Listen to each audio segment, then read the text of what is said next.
kuti foundation yako inge yakadzika muzita raJesu. Amen. Zvakadi kuti umbozvitaurira mauri kuti I am going to do everything that the word of God is going to ask of me. Zvakadi kuti umbozvichallenge uti this year I am going to start strong. I am not going to be left out. Pane zvese zvichaitwa, pane zvese zvichaparidzwa, pama divine instructions ese achabva kuna Mwari, I will be a participant. Muzita raJesu. Amen. Wadi kumbozvinyorera mubhuku rako rema resolutions kuti I am going to be actively involved in every activity of the church. I think inguva yekuti umbozvichallenge uti Mwari gore richitanga I shall start strong. Gore richifamba ndichafamba ndiri strong. Gore richipera ndichapedza ndiri strong. Muzita raJesu. Amen. Nekuti pakati apa mvura dzichauya, zvinonetsa zvichauya, zvichakusheka zvichauya, asi ane foundation acharamba akaita sei? Akamira. Muzita raJesu. Amen. Ari ku department, every department activity wanikwa uriko kuti Mwari akuitire zvakanaka. Every session ichaitwa wanikwa uripo kuti foundation yako yegore rino imbosimbiswa muzita raJesu. Ngatimbocherai mafoundation ekurarama kwedu, tiise concrete, tiwanze simenti, tiwanze majesha kuti dzimba dzedu dzimire muzita raJesu. Amen. Chitendero chako ngachimbosimba gore rino.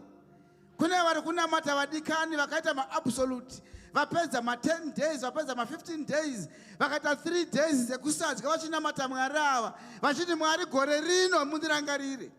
Nesuo pano ngatimbocherai mafoundation.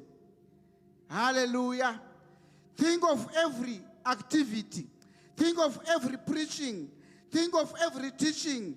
Pinda mukati mayo noupenyu hwako, Mwari wako akuitire zvakanaka gore rino muzita raJesu. Tinamate. Baba, tinokutendai muzita raJesu.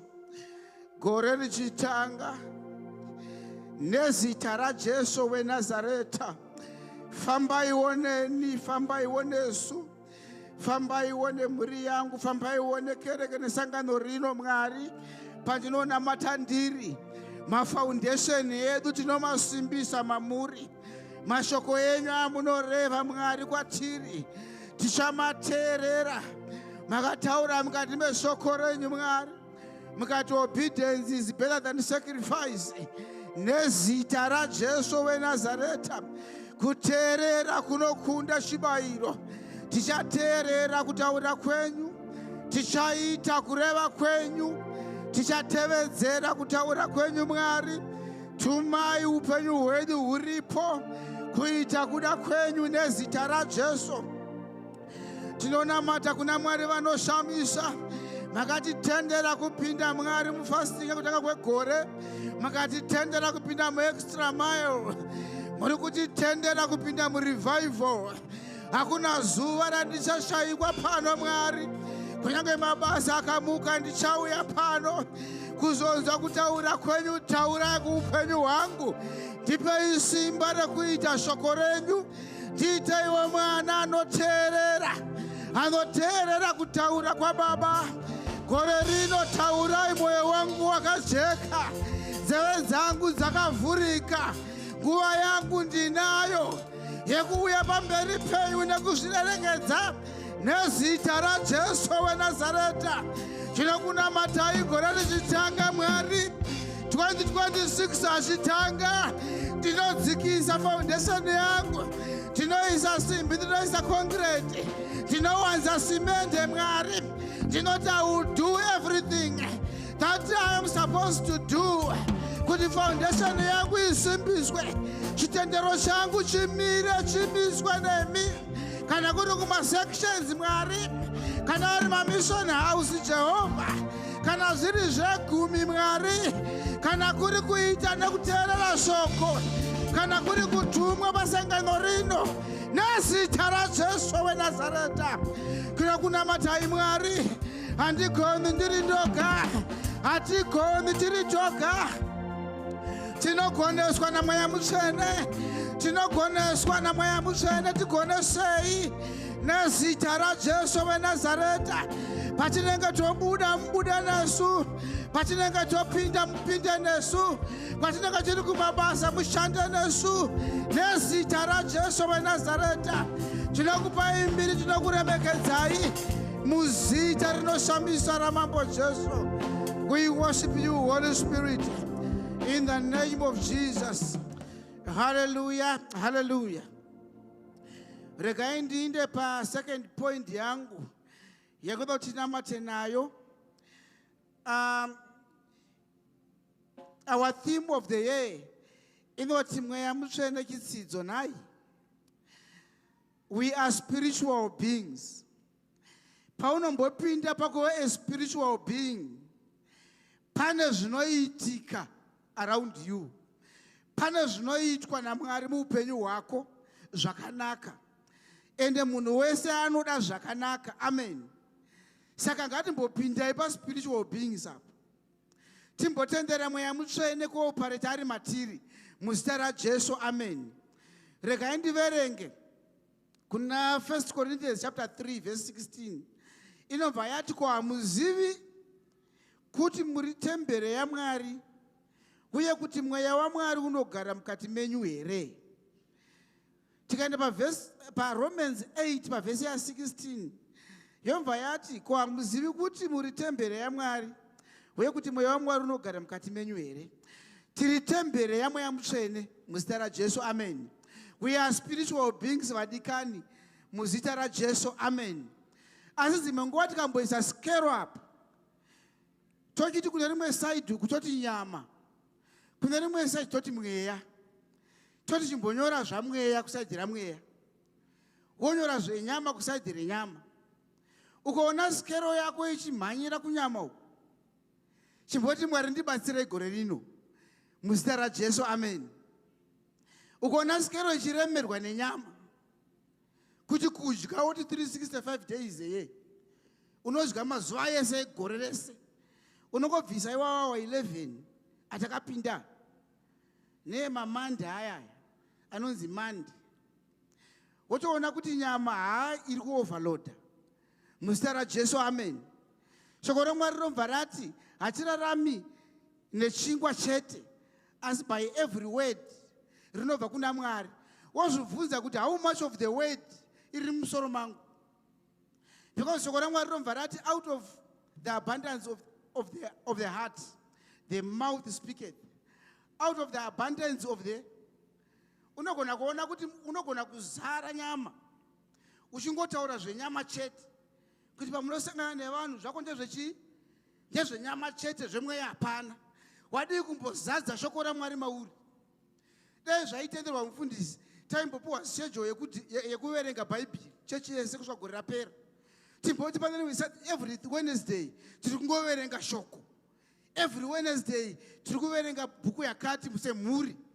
Tokurumbidza kusvika kumba toverenga shoko raMwari, todiscussa nevana kumboti shoko rimbozara matiri. Hallelujah. Kuti shoko raMwari rimbozarawo matiri, mumbozara zvaMwari matiri muzita raJesu. Amen. Zvimbonzi bhajeti ikaiswa apa kunzi mari yakapinda maakaunti menyu baba, mumaoko menyu amai, gore rino iri 2 million. Ingani dzakashanda zvaMwari? Womboona kuti chikero chakarerekera kunani? Kuna Mwari kudai. Chekunyika uku kana zvakabhalanza, chiregere kuramba chakazara kunyika chete. We are spiritual beings muzita raJesu. Amen. Womboona kuti shamwari dzako chaidzo ingani dzinonamata, vaunotaura navo mufoni paWhatsApp, vangani vanonamata zvingani zvaMwari. Womboti kwa Mwari kwaita sei? Kwakadai kundiko kwakawanda. We are spiritual beings. Ndoda umboti umbosvika pakunonamata kuti Mwari, ndiri kutarisa lifestyle yangu, nguva yandinopedza ndichiita zvenyama yakawandisa. My devotion to the flesh, to the carnal is too much. I want my spiritual life to gain. Haleluya. Zvakadii kuti umboti Mwari, ndakambozvizama zviri kuramba, ndoda kumbochema pamberi penyu kuti mundibatsire. Imi Mweya Mutsvene mundigonese, imi Mweya Mutsvene mundibatsire. Zvamweya zvimbowanda mandiri. Kana ichinge iri nguva yangu, zvikanzi every Friday, zvikanzi every day rakati tichasangana tichinamata ndiye ndiripo. Vamwe vangashayikwa asi ini ndinenge ndiripo. Muzita raJesu, haleluya. Timbowanza zvemweya vadikani. John the Baptist said, let him increase, let me decrease. Let more of God be seen, let more of me disappear. Zvangu zvimboshayikwa. Vanhu vasati tinovaziva ndevana Sokwa, tinovaziva ndevana Murewa. Vati aiwa tinomuziva muKristu, maitiro ake ndewa Mwari. Zvenyika zvazvishoma, zvaMwari zvawanda. Wadii kumbochema pamberi paMwari wako kuti Mwari ndibatsirei? Wadii kumboignore your neighbor, your next door? Nekuti hakuba kana wa mu spiritual realm wadikani, pane zvakanaka zvinowanda muupenyu hwako. Tadii kumbopinda mumavazha aMwari nekusatya nekufara with thanksgiving. Chiti Mwari, those that are abide under the wings of the heavenly mighty God, upenyu hwavo hwakavanakira neniwo. Ndoda kugara imomo tinamate. Baba, nezita raJesu, tinokutendai makatitendera, makati miri yenyu itembere yaMweya Mutsvene. Zvino Mweya Mutsvene haagoni kugara pasina kumira zvakanaka, haagoni kugara pane marara. Tinoda kugadzirisa tembere iyi Mwari, igone kuve tembere inogarika naMweya Mutsvene. Nezita raJesu weNazareta, gadziraiwo mudziyo uyu Mwari, usave mudziyo wevhu, asi uve mudziyo wegoridhe, wakakosha muimba yenyu, wakakosha mukingdom menyu, mudziyo unogona kuchengeta mweya waMwari. Nezita raJesu weNazareta, areka yaichengeta uvepo hwenyu payaisvika pose, yaisiya vanhu varopafadzwa. Nezita raJesu weNazareta, kana Mweya Mutsvene muchinge muripo, iyemi chitsidzo mukange muripo, nezita raJesu weNazareta, tinopinda nemumoto muzhinji asi haugoni kutipisa. Tinopinda nemvura zhinji haigoni kutinyudza. Mvura inganaye ikarova, imba ine foundation haiwire pasi. Nezita raJesu weNazareta, dzidzisaiwo upenyu hwangu Mwari, kuteerera kushoko renyu, kuita zvamunoda. Dzidzisaiwo Mwari matsoka dzangu dzitungamirirwe nemi, for the steps of the righteous are ordered by the Lord. Mwari vanoshamisa nezita raJesu, tungamirirayo upenyu hwangu uende kwaunofanirwa kuenda. Nezita rinoshamisa raJesu, ndifambisei Mwari, ndifambe pandinofanira kufamba, ndinyarare pandinofanira kunyarara, pavanonditaudza ndigone kunyarara. Nezita raJesu weNazareta, kana iri mari yamuchandipa gore rino yenyu Mwari ngaiwanikwe, kumamission house kusvikwe. Tinonamata nezita raJesu, mataita abviswe muimba yaMwari, basa renyu rienderere kumberi. Vanoshayiwa Mwari tivabatsire, kusupukisheni tisvike. Tinonamata nezita raJesu, mari dzangu Mwari dzishande mukingdom yenyu, ngadzibve kukingdom yerimba dzishande kukingdom yenyu Mwari. Tinonamata nezita raJesu, nguva yemunondipa yekurarama iwanikwe yandinokubatsirai, yandinotumwa nemi, yandinoita kuda kwenyu. Nezita raJesu weNazareta, kereke ino Mwari itenderei, iwanze zvenyu. Building ino Mwari, maactivity ngawande, ngazare pakati pedu. Tinonamata nezita raJesu kuti imi Mwari mutigonese, tizare muzvinhu zvedenga, tinyure muzvinhu zvedenga, tiwanikwe mubasa redenga. Tinonamata nezita raJesu. Somwe akati ndine mhuri yangu tichanamata Mwari, neniwo nemhuri yangu tikunamatei. Upenyu hwangu huseve purpose yamakahuisira panyika yevapenyu. tinonamata nezita raJesu. Hemi mweya mutsvene anogonesa patinokundikana mutibatsire. Ndiwe spiritual being agare akafidwa aregere kuita ndonda. Spiritual being Mwari agara aine utano, agara aine basa, agara achimhanya-mhanya, aregere kuva idol. Pati abate basa ravakamutendera nezita raJesu weNazareta. Sekereke tenderai Mwari simba renyu kufamba nekushanda pakati pedu. Yesu tiwanikwe tichibata basa ramakatituma, that we may be found worthy of the salvation in the name of Jesus. Muzita rinoshamisa ramambo Jesu. Tinokutendai Mwari vanoshamisa. We give you glory and we give you honor in the mighty name of Jesus. Hallelujah. Regai ndingoenda papoint C yandakatiwo ndichinamata, ndomba ndangonzwa ka small voice kachiti conformity.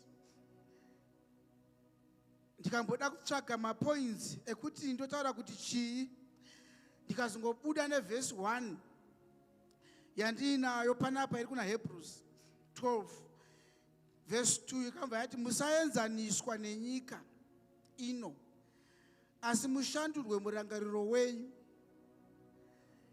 uchivandudzwa kuti muizwe muzive kuda kwaMwari kwakanaka kunofadza.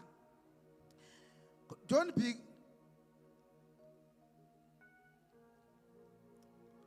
anzi musaenzaniswa nenyika ino, asi mushandurwe murangariro wenyu uchivandudzwa kuti muizwe muzive kuda kwaMwari kwakanaka kunofadza kwakanaka. Hallelujah.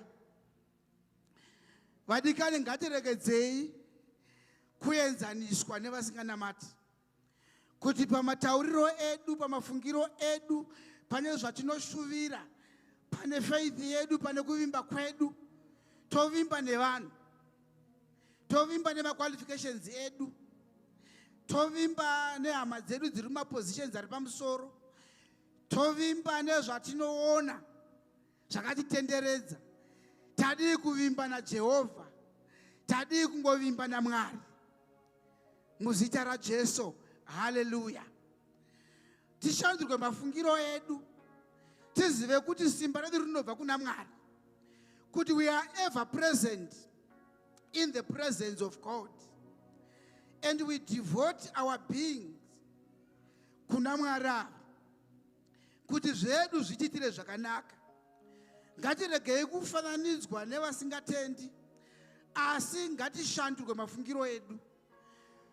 Ngatimboenda pamberi paMwari tinamate, titi Mwari, ini ndakasiyana neasinganamati, nekuti anotenda kune zvaanoona, but ini ndinotenda kuzita renyu.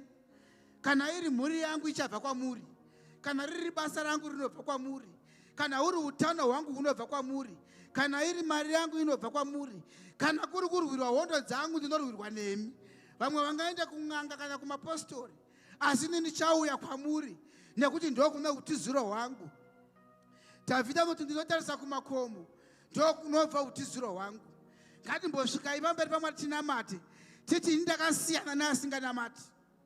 I am different kuna asinganamati, hatosiyana. We are different, our beliefs are different. Hallelujah. Tinamati. Baba tinokutendai nezita raJesu. Makatipa Jesu pachena. Imi ndimi makatitenga neropa renyu. Makafa rufu runorwadza mukatitenga tiri vakaipa. Pasina chakanaka chandaigona kana chandanga ndafungidzirwa. Tichiri pakati pezvakaipa zvedu mukatida kwazvo. Isu vepanyika ino tinoda vakanaka, tinoda vane mari, tinoda vane zvinhu, asi imi makatida tiri vakaipa, tiri vatadzi, tichiita come against your wishes, tichiita come against your plans, tichiita come against your will, but you loved us and you died for us. Nezita raJesu weNazareta, zvino vemunyika vanofunga nezvemunyika, vanoda vanovada, vanoda vane pfuma, vanoda vanoonekera, nezita raJesu ini ndakasiyana navo. I conform to your word. Ndinozvienzanisa neshoko renyu Mwari. Identity yangu iri mushoko renyu nezita raJesu weNazareta. Vamwe vanoimba nengoro, vamwe vanoimba nemabhiza, vamwe vanoimba nezvavainazvo. Asi ini ndakaita imi Jesu chivimbo changu. Zita renyu Jesu ndo chivimbo changu. Patinoti nezita raJesu ndinoona zvese zvichigoneka muupenyu hwangu. Nekudaro ndinotenda nokufara kwazvo kuti makandiitirawo zvakanaka Mwari, nekuti dai zvaitengwa nemari pamwe ndingadai ndisina, ndingadai ndisipo, nekuti mari yacho yaisavepo. Asi imi Mwari makandirangarira muutera hwangu, mukusagona kwangu nemukusaziva. Makanditendera Jehovha. Handifananidzwe nevanyika ino Mwari. Pavamenda kuzin'anga ina handiende, ndinouya mutembere muno ndopfugama ndonamata. Ndoti imi Jehovha kuda kwenyu ngakuitwe. Ndoti imi ndimi munorwa hondo dzangu. Pavanondirongera Mwari, pavanomira matare, nezita raJesu weNazareta, ini ndine musharukwa zvikakarara, shumbo yerudzi rwakajudha, mudhara wakare kare, akakwegura pamazuva akare, wandinovimba naye, wekuti kunyangwe nana Dhavhidha pavakakuonai, kunyangwe nana Abrahama pavakakuonai vakafara. Iyemi mudhara wakare kare, ndimi Mwari wangu, ndimi utiziro hwangu. Tinokunamatai nokuti hakuna vakaita semi. Tinokutendai Jesu. Tinokutendai Jesu. Tinokutendai Mwari wedu. Aiwa takasiyana nevenyika ino Mwari. Maitiro edu akasiyana, zvatinotenda zvakasiyana. Iyemi Mwari tinotenda kutaura kwenyu, taurai kwatiri. Dzidzisai upenyu hwedu Mwari. Tirambe tichikura mukukuzivai muzita raJesu weNazareta. Hallelujah, hallelujah. Regai ndiende palast prayer point yangu yandoda kumboti chimbozvinamatira kuti Mwari, nzeve dzangu ngadzinzwe shoko renyu, nzeve dzemweya ngadzigamuchire kutaura kwenyu. Munotaura mazuva ese Mwari, munoita zvinogara zvakadaro pamberi pedu mazuva ose. Asi dzimwe nguva ndinobuda muno ndisina kunzwa kutaura kwenyu mataura. Hallelujah, hallelujah. Samueri akatomboshedzwa naMwari kusvika azoenda kuna Eli akati, ndimi mandidana here kekutanga kechipiri? Akazonzi iti ndiri pano, Mwari wangu taurai. Ndopa akazogona kutaura naMwari muzita raJesu, amen. Kureva kuti shoko raMwari rinogona kutaurwa many times ugoita miss out. Wadii kumbonamata kuti Mwari, chinondiraramisa ishoko renyu, haasi mashoko evanhu. Mashoko evanhu haana basa, asi shoko renyu rinogara nekusingaperi. Shoko raMwari kuti denga nenyika zvingapfuure, asi hakuna kana izwi rakabva kuna Mwari richashaiwa simba. Every word that God is speaking to the church, may it stick in your heart. May it become part of you today. Chimbona mata kuti Mwari magara munotaura, asina handinzwi. Nzeve dzemweya ngadzimbonzwa nhasi, maziso emweya aone vatumwa. Ndimbokurawo mukunamatai nomukuzivai, ndigone kuresponda mataura kumweya wangu muzita raJesu. Hallelujah, hallelujah. Tinamati Baba, nezita raJesu weNazareta, munotaura week in week out, munotoprofita zimwe nguva kuupenyu hwedu. Iyesu tikotadza kukunzwai, asi nhasi Mwari tauraiwo kuupenyu hwangu. Shoko renyu, the way you have designed your word, may it address the issues of my life. Shoko renyu ngarimborangarirawo upenyu hwangu Mwari, zvandiri kusangana nazvo, zvakandimirira kumberi. Nezita raJesu weNazareta ngazviparadzwe musevhisi yanhasi. Nezita raJesu weNazareta zvinondidzosera kumashure ngazviparadzwe nhasi neshoko renyu. Parichauya ndirinzwisise, ndirigamuchire, ndigofamba naro Mwari vanoshambisa. Shoko renyu rive shoko chekuparadza zvaupenyu zvinondirwisa nezita raJesu weNazareta. Shoko renyu rindikudze Mwari, ndikure pakukuzivai. Parichataurwa nhasi Mwari, undivandudze mweya wangu. Ndakunamatai muzita raJesu weNazareta. Regai ndisiye nguva kupresent worship muzita raJesu. Amen. Muzita raJesu. Amen. Vakafara chete. Hallelujah. Hallelujah. Wana vaviri vatatu kana 5 or more vaonokwazisa farira ari parutivi pako. 1, 2. Yes. Hallelujah.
Sakana,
Thank you, Lord. Thank you, Father.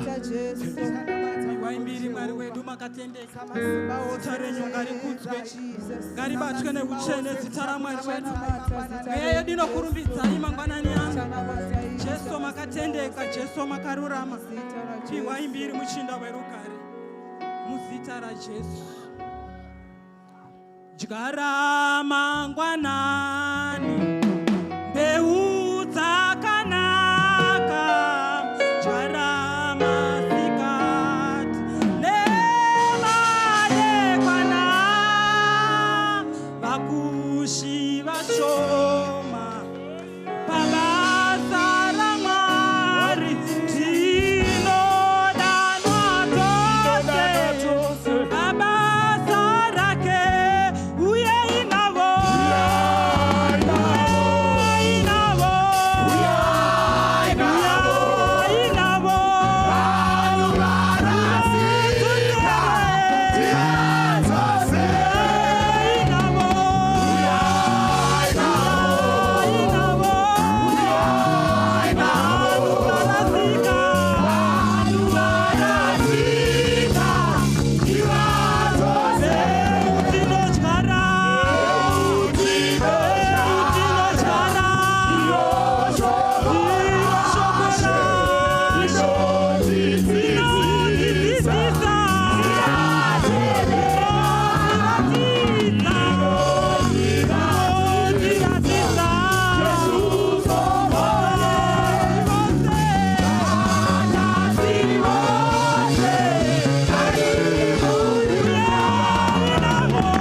Let your living waters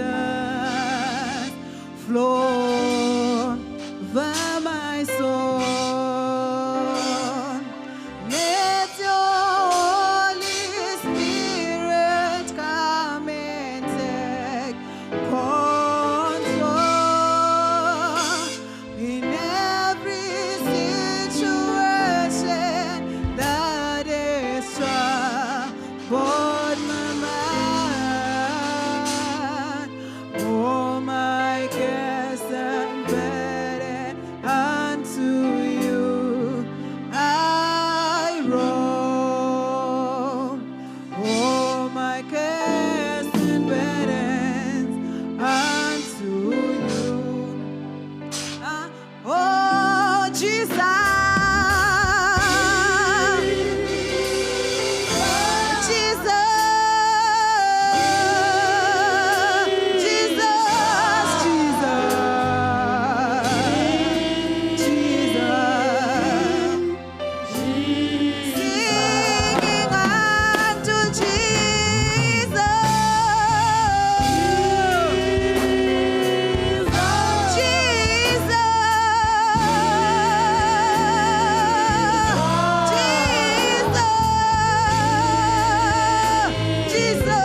to your Holy Spirit. In the name of Jesus. Tamurebekeza imosharuwa. Iyemi the comforter. Iyemi maya mubari mansiri. Tamutenda ichamamire. Iyemi maya mubansiri. Muri babati pedu Jesu. Ariwo mwezitare muri batwede uchene. Tamurebekeza Jesu nebuti muri mwari. Tinokudai shangamire. Tinokudai Jesu. Tinokudai maya mushene. Tinokudai Jehova. Masika koya narama. Magatende ka Jesu. Magatende ka Jesu. Magatende ka Jesu. Magatende ka maya mushene. Niwokwe zitarenyu. Risimutirwe nekutirangananga. Masita koya naramani. Masita Jesu. Masita changanire. Masita koya naramani. Hallelujah. Hallelujah. Vakagara tingasumuka. Nasi izuva rekumurumbidza. Hallelujah. Unonetsekana nekungomira 2 hours chete uri mukereke. Asi ive vari kukurongera usiku hwese vanga vasina kupfeka. Hallelujah. Mangwanani ano present worship ichitimbira imwe hymn zvakare. Kereke ya Jesu ngatinamatei mangwanani ano.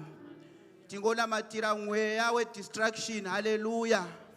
Unogona kuya muchechi munomba tungori pafoni chete paWhatsApp yako. Munhu waMwari pane zvaanonga achida kuti unzwisise. Hallelujah. Asi nekuda kwemadistraction. Hallelujah.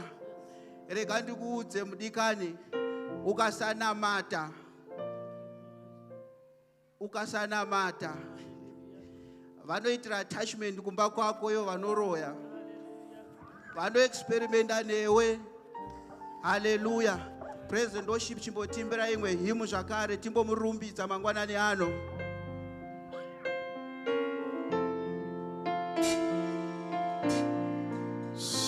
Ziro zvose zviri pasi zvakasikwa chinyarara moyo wangu. Chinyarara moyo wangu. Jesu ndiye Mwari.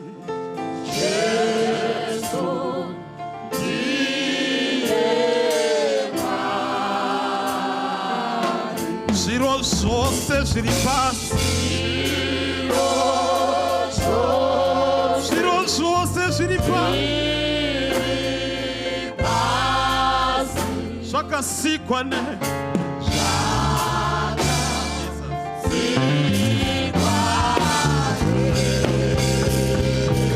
Siuyai Kristu. Kristu Mwari uya. Tiri pano uyai Kristu. Kristu uyai. Uyai.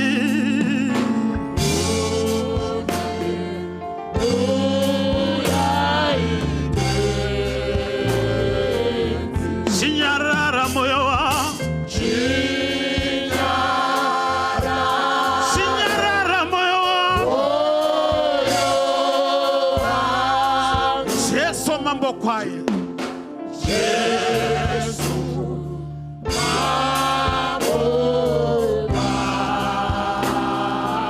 Unotenda kuna Mwari. Unotenda kuna Mwari. Tenda kuna Jesu.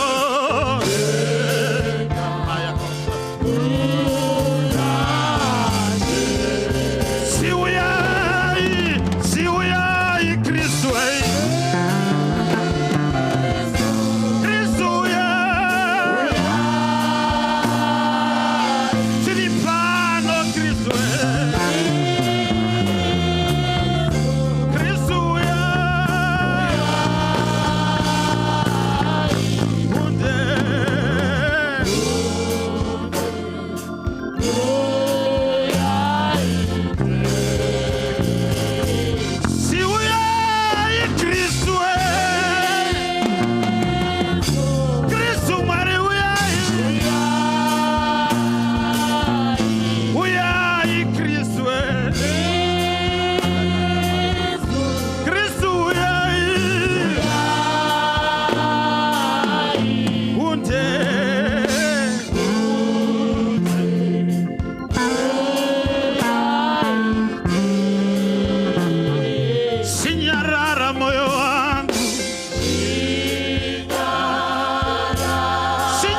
pasi.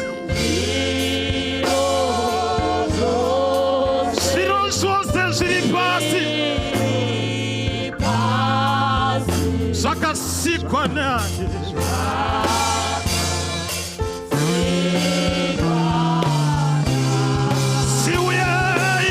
Siuyai Kristu. Kristu uyai Kristu. Kristu Mwari uyai.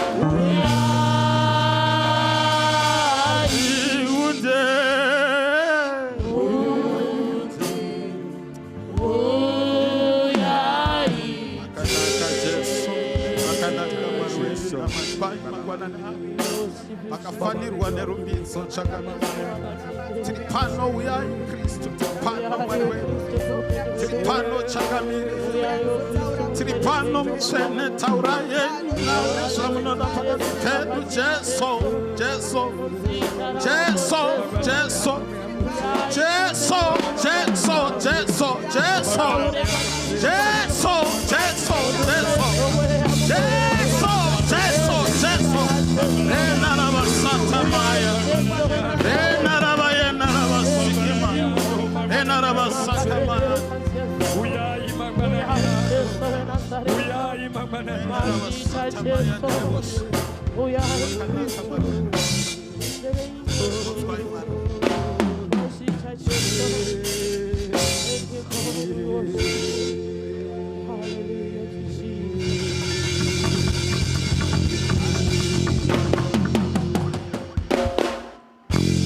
Hallelujah. Praise and worship tinotenda mungatora zvenyu nzvimbo dzenyu.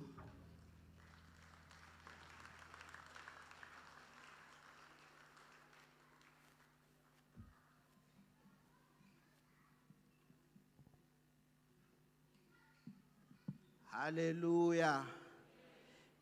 Mangwanani ano chimboita mhururu pauri papo, chimbogamuchira iye atiunza pano.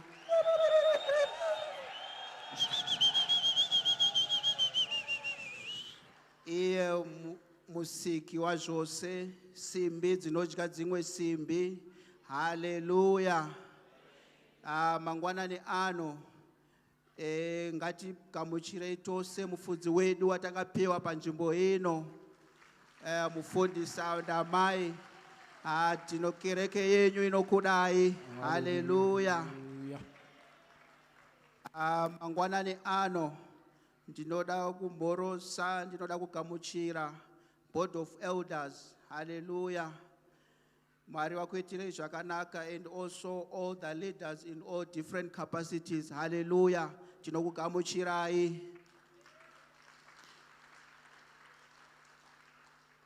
Mangwanani ano zvakare tinoda kugamuchira vana baba navana mama wenzvimbo ino. Mwari wakuitirei zvakanaka. Hallelujah. Mangwanani ano zvakare tinoda kugamuchira mayouth edu nema-teenagers edu. Hallelujah. Mwari wakuitirei zvakanaka. Hallelujah. Tinoda kugamuchira zvakasarudzika Sunday school yedu. Hallelujah. Sunday school. You may take your place. You may go to your Sunday school classes. Hallelujah. Mangwanani ano zvakare mungagara pasi. Thank you.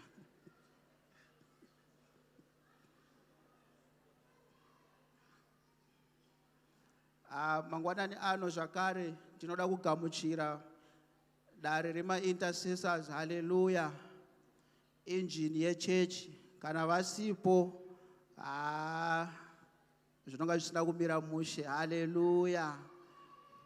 And also we want to welcome our online viewers kwese kwewari. Hallelujah. Neavo vangoti nhasi rega ndimboita washing.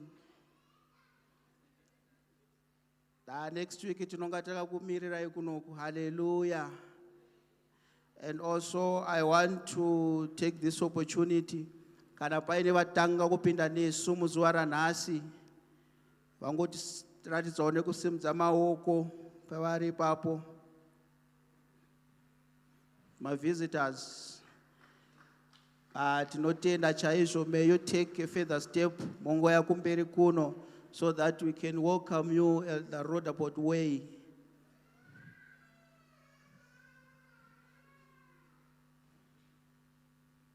Tiri kufara kusangana, tiri kufara kusangana, tiri kufara kusangana, tiri kufara kusangana, tiri kufara kusangana, tiri kufara kusangana, tiri kufara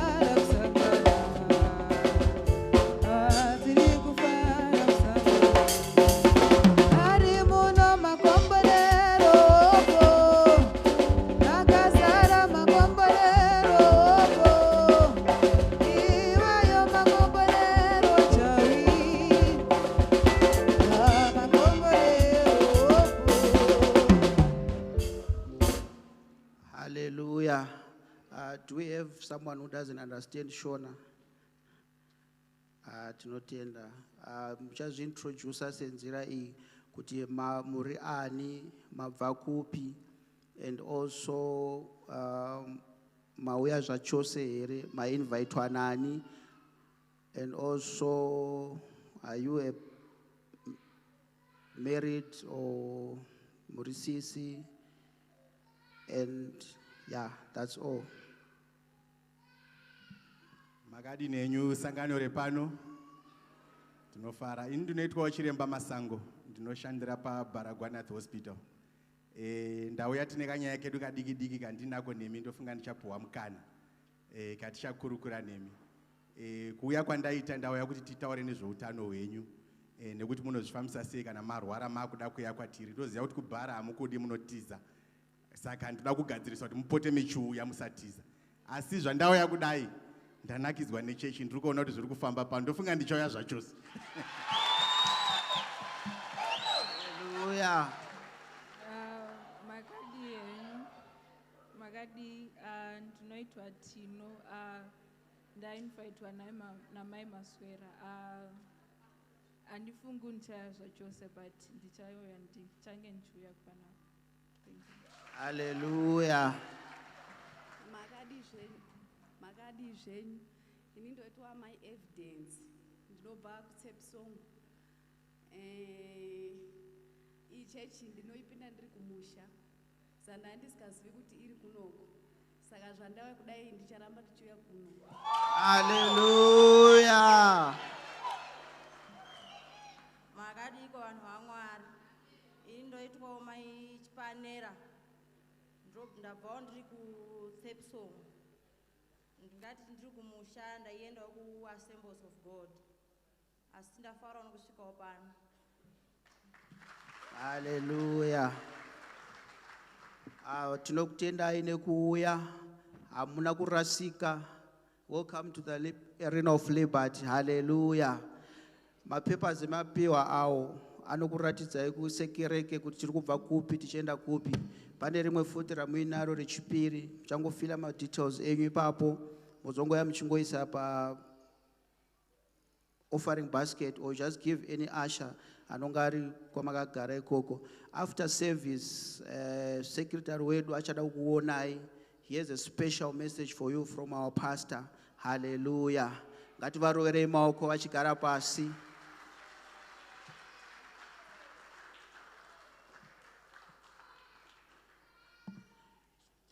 Hallelujah. Chimbozvirovera maoko nekuuya kuchechi nhasi.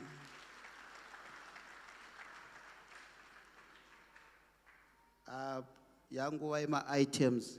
Tichatanga namai Manyonga.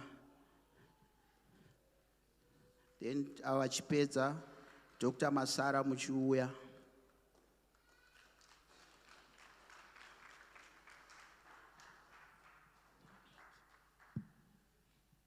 Amen church. Chekutanga ndoda kutenda Mwari vakatipa pastor namama vanotaura madeclarations kuupenyu hwedu. Ini ndiri munhu kuti kana ndichienda kuchipatara pandinoenda mavisits ndinoudza pastor So last week Sunday ndakauya ndichiti ndoda kuudza mufundisi kuti ndiri kuenda kuchipatara musi weMonday, but handizivi, ndakanzwa usimbe, ndakangozvinetera. Sunday tabva kuchechi ndikati rega ndisire mufundisi message, ndikati nhasi Sunday family day, rega ndirege kunetsa mufundisi.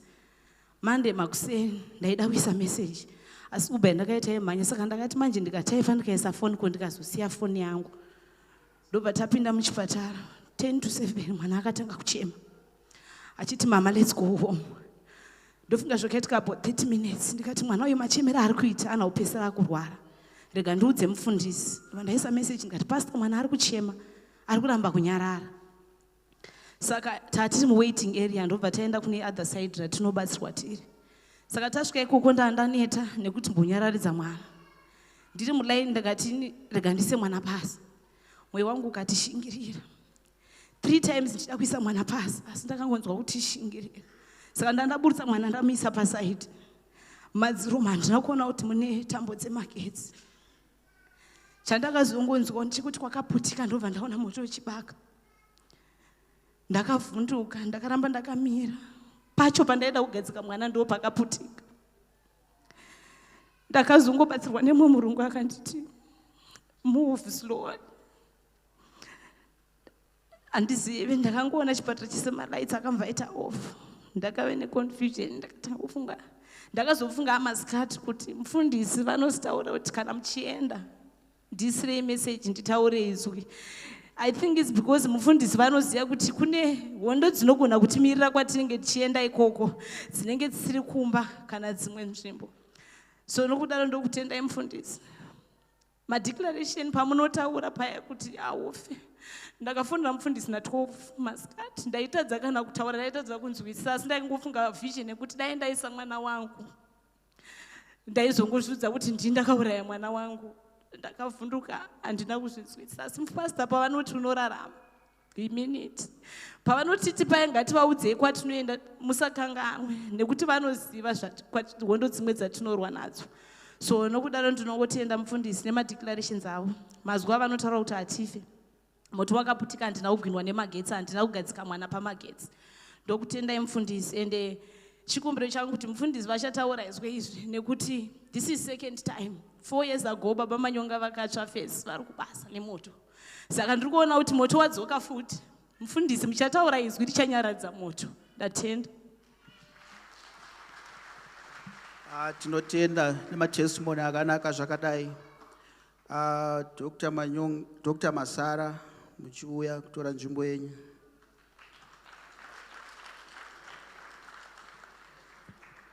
Makadini zvenyu vashumairiri vepano. Tinofara hangu ndoitwawo Dr. Masara, ndiri cardiologist ndo specialist yangu ndiri paBaragwanath Hospital. Ende ndiri zvekare chiremba wenyu wekunoku paPrincess Clinic. I think tine vanhu vanogara kuPrincess era. Tinawo pane mapictures atauya nawo tiisirewo apa vawaone. Ndichakuintroduce team yetinoshanda nayo ichange iri pascreen. I think mapictures edauya, sister in charge wedu mobva mavaona vachakubatsirai. Right, nyaya ndauya nayo nhasi. Okay, tichindatanga. Vanogara paPrincess ava mawaziya era. Mawaziya. Ndo sister in charge veclinic yedu yepaPrincess Clinic. Kana marwara vanhu vekunoku vekumusha area inoi, kana mapepa asina kumira zvakanaka, munosvika moona sister avo, motaura nawo kuti tatu mwana chiremba zvinhu zvakamira so. Vanokubatsirai. Handisi kuti musaite mapepa, munofanira kuita mapepa. Right. Nyaya ndauya nayo ndeyekuti muuye kuzvipatara. Handiti tine vanhu vakawanda vari kufa maZimbabweans kuchipatara kweduku. Handitika vari kufa nenhau yekuti havasi kuuya kuchipatara. Number 1, vanonga vasina mapepa, saka muri kutya kuti muuye kuchipatara. That's number 1. Number 2, maqueue edu atinawo kuBaragwanath Hospital akareba. Ukasvika paya unogona kugara. Zvekutogara zviya vakambouya munozviziva. Then tine imwe issue yatinayo iyi haisi kubata Baragwana chete, iri kubata South Africa yese. Takachinja mutemo. Izvozvi kuti uye kunorapwa toti wabva kuZimbabwe une BP kana kuti une sugar. Ukasvika paclinic handitika vanokuti tipe transfer letter plus passport, handiti ndozvavanokubvunza zvinhu izvozvo. Saka munhu anosvika kukliniki kuya achida mapiritsi ake obvanzi tipe transfer letter plus passport, ogona kubudisa 1 passport, obvanzi transfer letter, obvati handina, bvanzi haadzokera unopuwa transfer letter kuZimbabwe kure. Saka vanhu ivavo vari kufa nekuti munhu anongodzoka kumba utoti ndatadza kuwana mushonga. Then ma-ARV ndizvozvo, izvozvi kana usina passport haukwanisi kuti upuhwe supply yako yemushonga. Handiti bhozi tinonga tichiti munhu anofanira kuuya netsamba yake kwaabva inotiratidza kuti ai takatanga kumurapa riini kusvika gore ripi. Saka kuuya kwataita ndauya kunokupai, kunokusimbisai kuti musachatya kuuya kuchipatara. I think nhamba dzangu dziripo, tiisirewo nhamba vaone.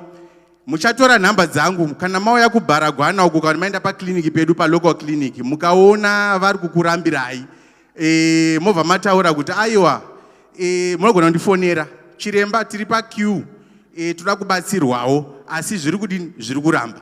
Asi kunyange tichikubatsirai ndidzo nhamba dzangu dziri pascreeners, munotora nhamba dzangu mugara nadzo, vana vakarwara zvikaita sei tinokubatsirai. Then issue mapepa tinotomada kuzvipatara nekumakliniki.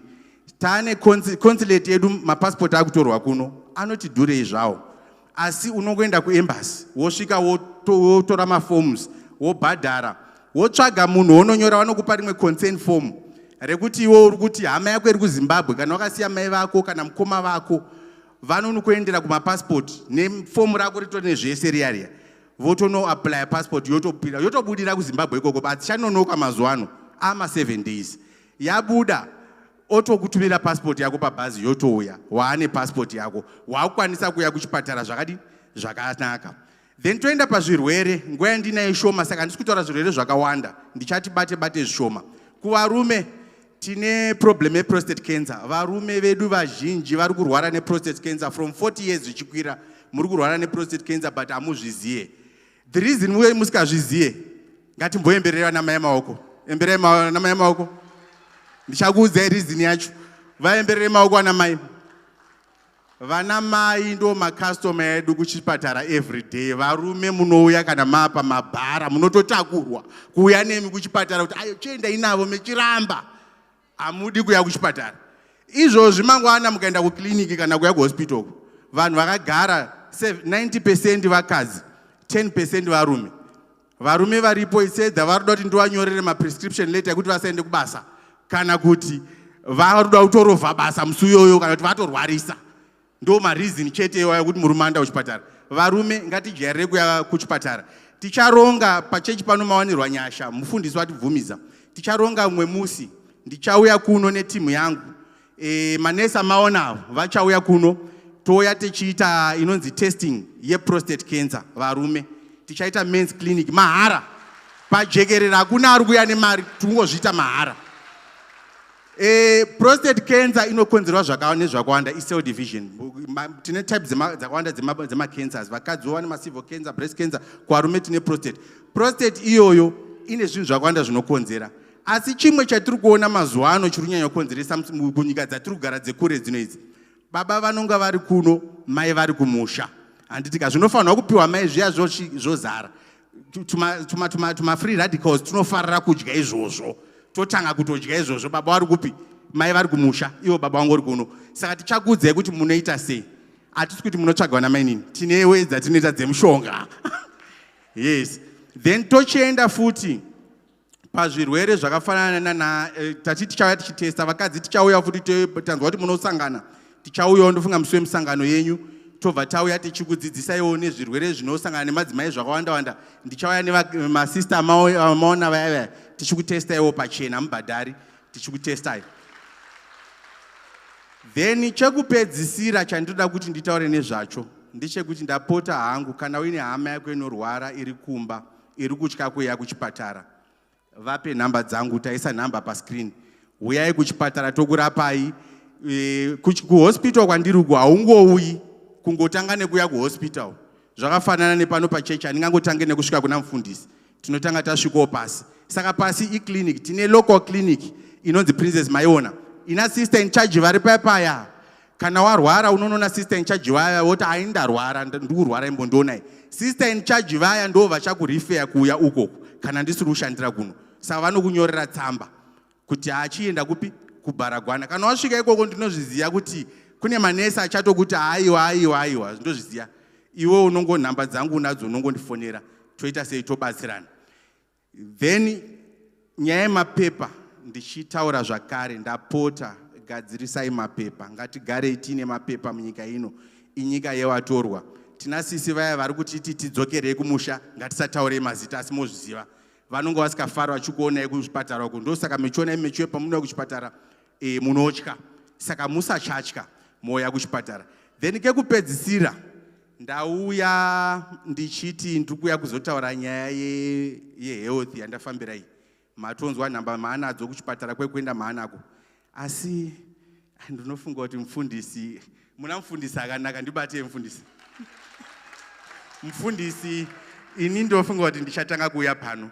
Ndotendeuka ndoya pano. Asi ndisati ndatendeuka chimwe chanyanya kunditendeudza ipresidentship mufundisi handizi munogona kumboidzosera pane kasonke rumba kayaita ndongotamba nawo one time ndobva ndadzika. Please mfundisi. Thank you so much. Thank you. Uyai mabvumirwa uyai.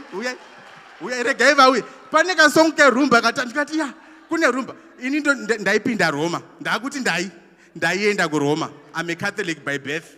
But I think ndakuya ikokuku. Regai ndiuye. The reasons mukandiona ndakuzoya futi next time ndauya. Moziva kuti number 1 chakanunza pano muna pastor akanaka. Angadai angoti haiva vachauya kuchipatara ikoko havanoya vakarwara vane medical aid. Munayo ka medical aid. He can afford. But ndauya for varombo vasina medical aid. Vanodawo zvehurumende zvisiri kubvumidzwa zvacho. Handiti mazvona. Ndauya for varombo vasina medical aid. Ndo andawira vasinga afford. Isu tiri mahara. Ukangoya mahara. Although zvisiri zvedu munoziva kuti hasi zvedu. Asi tinochiti sinzi isusuwo madziremba tirimo vekunze uku tinobatsirawo newe kumusha. Saka ndichatambawo kasonke rumba ndiregererewo. Munozoti achiremba wakuya kuzotamba kuchechi. Aiwa ndatotendeuka so. Ngatitange. Ndijesu murume iyeye neruoko runezimba baba. Ndijesu murume iyeye neruoko runezimba baba. Ndimuziye murume iyeye neruoko runezimba baba. Ndimuziye murume iyeye neruoko runezimba baba. Woza tone ande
Tinotenda chiremba nemashoko makukutu akadai. Zvanzi nachiremba musazouya maiswa mubhara.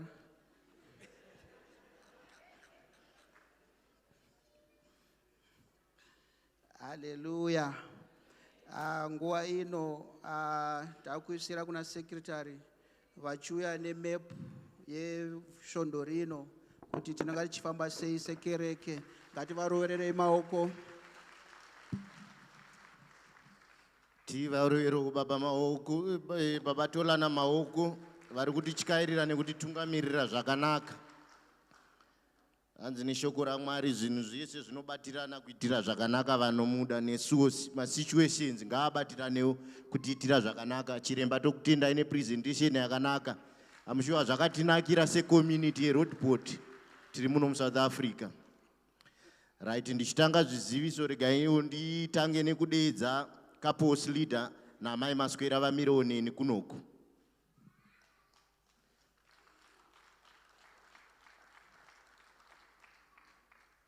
Alright, ndichatanga nekupa macouples leaders edu atipewo chiziviso chekutanga. Mangwanani church. Pamusoro yemfundisi, pamusoro yechurch. Isu secouples tinofara shuwa kuti tasangana mugore ridzva. Tinovimba kuti mwedzi watava kupinda tinouziva semwedzi werudo. Semacouples, semagariro edu tine event yatinayo ye-Valentine's Braai. Inenge ichiitwawo kuWalter Sisulu musi wa14.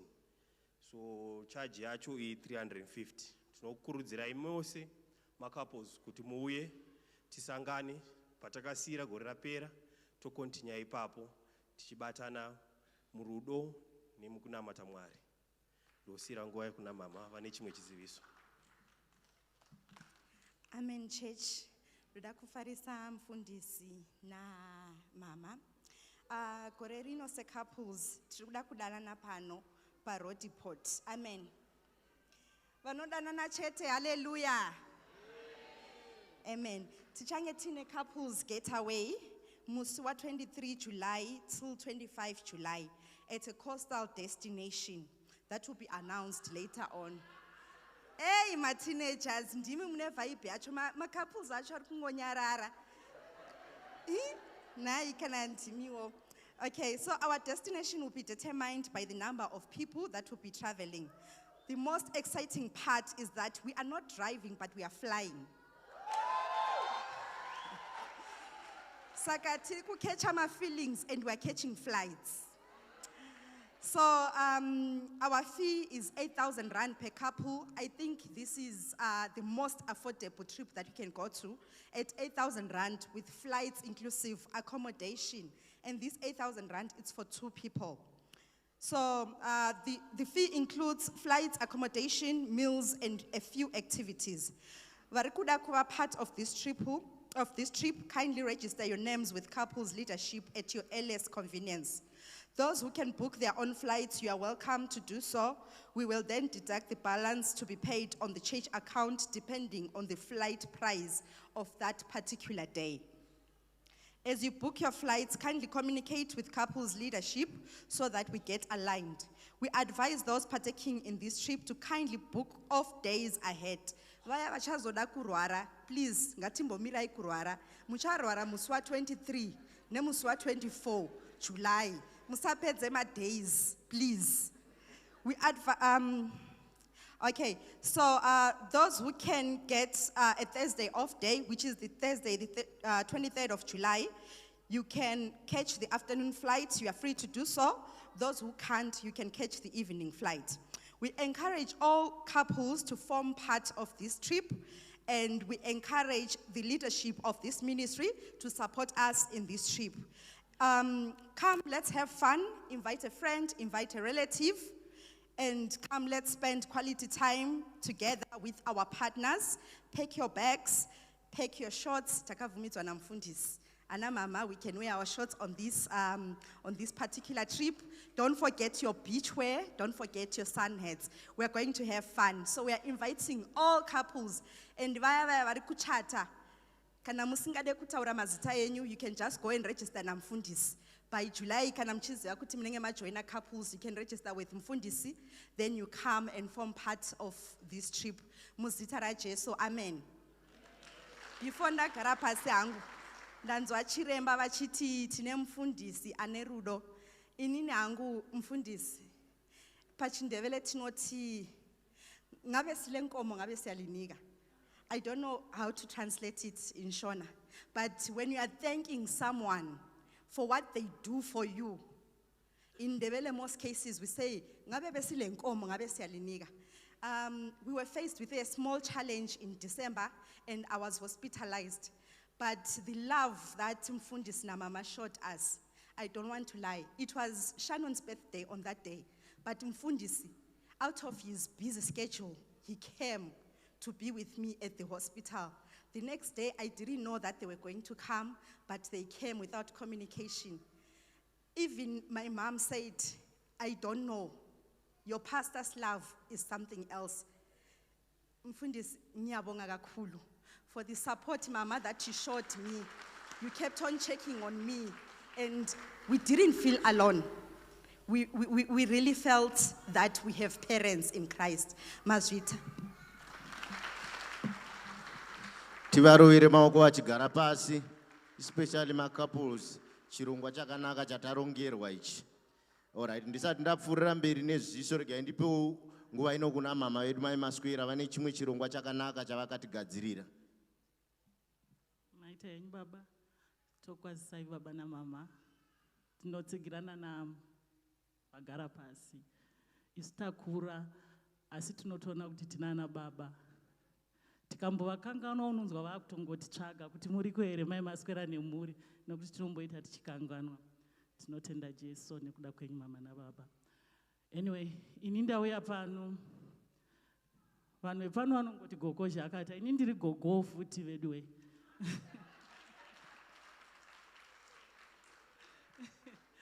Ndinonzi mbuya maita She namatida She. Vamwe vari kuteera manje manje. Gogo Maswera vasumukirawo, handiti munoona vachiverenga Bhaibheri. Ende vatokurirawo pano paRoadport. Mukatozviona pane tumwe tumasainzi rutoona kuti mai ava kwakutoendwa zveshuwa. So mukuverenga Bhaibheri umu ndinoona kuti dzimwe nguva ndinogona kutoremerwa, zvinenge zvisina kumira zvahandirwari, asi mastages atinongopfuura nawo muupenyu. So bhodhi rakazvoonawo, and I think vakaita observation yavo vakatonyatsoziona kuti mai ava havasi zviri izvo. Ndiri pa handina kubuda, handina kudzingwa ndichiripo. But tiri kungoti kune vana vedu vamwe vanogona kuverenga, vana baba vanofunga kuti vanogona kuverenga Bhaibheri nechishona. Chirungu hachimbonetsi, even nechirungu chacho chese. Tiri kungoti ndibatei tigare pasi, nekuti dzimweni dzenguva ndinenge chitonzwa kuremerwa ndakagara apa, but nekuti hapana wandingagone kusumudza ipapo kuti naiwe enda unondimirirawo kunoverenga Bhaibheri. But kana tine kaboka kedu tinongotaurirana kuti svondo rino pamarevivals tinongozoona vanarumbi vanenge vatoona kuti gogo aya hazvina kumira mushe, nekuti kubasa kwavo vanozopedzawo leti kuti vazodhiraivha uya kuno chechi inenge yatopera. So zvinenge zvakanaka kuti tingoita kaboka kedu kekuti tinongozivisana kuti parevival iwewe ndiwo uchange wakamira wakati. Kana wakundikana tibate tiise umwe kuti zvingoita zvinhu zvakarongeka. Ende kuverenga shoko raMwari sometimes zvinogona kunge zvinhu zviri easy, but hazvisi easy. Uri kufesa crowd, ende une zvaunototaurisirwawo, unotombofana kuzvipracticeawo uri wegawo, nekutofambawo zvakanaka. Saka ndo zvimwe zvacho zvatinenge chida kutaura izvozvo. Saka vanoda kuverenga Bhaibheri, vanokwanisa kuti vanokwanisa kuverenga Bhaibheri, munondibata, munondiwaona, ndinenge ndakagara apa kana kuti munongonditsvaga. Ndatenda. Tivarovere maoko mama vachigara pasi. Zvavari kungoreva in short, she want to form a Bible reading team. So vari ngoti vanokwanisa kuverenga ngavangovabatawo vafome team inoverenga Bhaibheri, inoinclude vana baba, inoinclude vana amai, inoinclude vana gogo, inoinclude youth, inoinclude teenagers, probably Sunday school, vakure vari muculture yekuverenga shoko raMwari. Pamwe pacho pauri kuverenga uri kumberi hausi kuzviverengera iwewe wega, uri kuverenga kereke, at the same time uri kuzviverengerawo newewo. Ndiroverewo maoko ipapo ndangoti nditsigire. Right, ndichipfuurira mberi nezviso zvedu, regai nditi svondo rino musi weMonday hatina fasting, asi tichange tichinamata tiri kudzimba nekumabasa. Chiziso chedu chinotevera chinoti zuva rega rega na12 dzemasikati mufundisi vanenge vari online vachitishumira, saka ngatitorewo nguva tiri kumabasa patinoita lunch time tingowana 10-15 minutes dzekushumirwa namufundisi vachiita madeclarations. Saka tinongoita log on to our social media platform, especially Facebook. musi wechipiri mufundisi vanenge vari pano pakereke vanoda kuvaona ngatiite ebooking. Asi sekutaura kwandogara ndichiita mufundisi havaonekwe musi weTuesday chete. Even any other day you can see mufundisi. Kasi chaunofanira kungoita kungomeka a booking through his phone kana kuti through the office.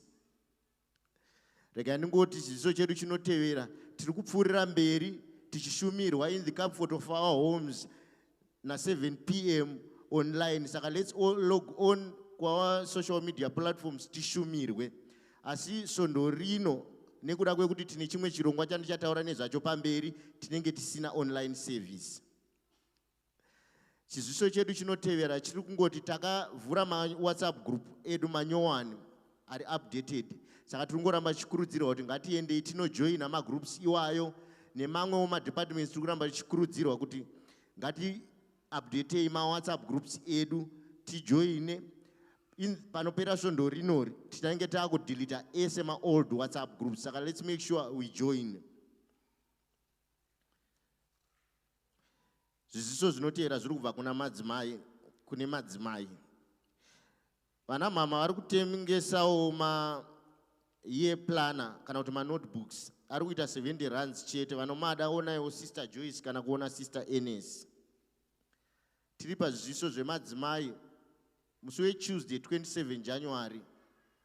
Vana mama vanenge vane munamato wavo uri kutanga na 12 dzepakati peusiku wakareba 30 minutes, which means kuti unopera na 12:30. So vana mama, let's log on tiwane nguva yekunamata pakati pesvondo. Vose vari mucleaning department vanokumbirwawo kusara after church service. Saka ndichangokumbirai kuti muuye panogara vana namama muonane ipapa. Ndiri ipapo futi pazviziso zviri kubva kuna namama, maladies vanoda kuita makingdom partners or mashunammite woman vanokumbirwawo kuti panopera service vaende muprayer room. Pane chirongwa chakanaka chiri kugadzirwa ipapo. Saka vanoda kuitawo makingdom partners kana vanoda kupfuurira mberi neushumiri handei tinonzwa kuti zvii zvatakarongerwa ipapo. Ndichinopedza regai nditi vasikana vese vekuyouth panopera service murira kuonekwa neutungamiriri hwenyu. Saka ndichati mungosara makagara ipapo pamunogara nevamwe vari kune mamwe mativi ekereke. Ngatingoendai kuside uku kune mamwe mayouth tinonzwa kuti takarongerwei. Chiziso chinotevera chakanangana nekereke yese kubva musi weWednesday iro svondo ratatanga iri 28 January. Tiri kutanga revival yedu pano. Revival iyi inenge ichitanga nenguva dza6 p.m. Saka ngationei kuti panguva idzodzi taapano tese tiwane nguva yekushumirwa. Tiringokurudzira macell leaders ngatibatsiranei tironge transport kuti munhu wese ari muguta aone nguva yekuuya kurevival kuzoshumirwa. Zvakatinakira kutanga gore nekunamata. Macell groups edu ari kutanga musi wa4 February. Saka macell leaders nesu tese ngatigadzirirei zuva iri patiri kuita official opening yedu yemacell groups. China chana mama chiri kutanga musi wa7 February chekutanga chegore rineri. Tine chiriko musi wa7 February ipo pano. Saka vana mama, let's diarize this date tikwanise kuwana nguva yekuuya tichizonzwa kuti gore redu tiri kufamba sei. Kuchange kuine baby dedication nebaptism musi wa15 February. Varida kubhabhatidzwa nevarida kudediketisa vana ngatiendei kuinformation desk tinoonana Sis Enes tigonyoresa. Panguva ino rega ndidedze vanotitungamirira kumen's fellowship vazondibatsira kupa zvizere nezvechiziviso izvi. Tivaroere maoko vachiuya. Tine men's fellowship camp iri kutanga musi wa20 February ichipera musi wa22. Rega tivape mukana vatipe zvakazara nezvekempi iyoyi.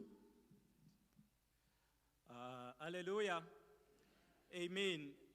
Tinotenda baba Nyamunga. Tinotenda zvakare mufundisi nedara renyu pamusoro nekuti pamukana wekuti tishambadze kana kuti tindosanganisana baba kukembi. Amen. Kembi yedu ichange iriko vana baba. Hallelujah. Amen. Kembi yedu ichange iriko kutanga musi wa 20 February to 22 February. Amen. Tichange tichisangana kuMahalis Retreat Center. Camp fee ichange iri 700 rands. pakemfi ipapo we are encouraging vana baba mese, tinokumbirawo vana baba titange kutoita madeposits kubva nhasi, titange kuita madeposit tigoziva kuti tinozvifambisa sei uye tinozofamba sei. Amen. Tichakumbira zvakare vana baba tisangane after service. Handizwa baba nyangu muchazotibatsira tosangana kupi. Tisangane after service. Vana baba wese tokukumbira kuti tisangane after service.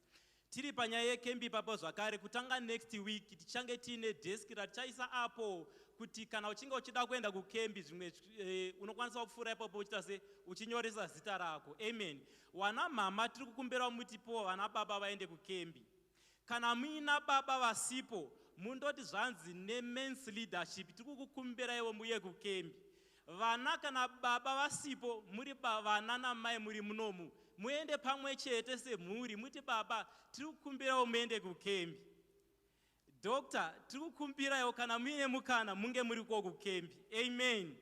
Kembi yedu haina zera, as long uri baba kana dai uri sekuru, haina uri munyowani, hauna kuti hauna mubvira wambouya pano, kana dai usati wambosvika pano, vane hama dziri muguta, vane hama dziri padhuze, tiri kukumbirawo tiende kukembi. Amen.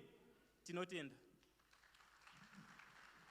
Tivaroveri maoko achigara pasi, tinotenda baba nechirongwa chemusangano.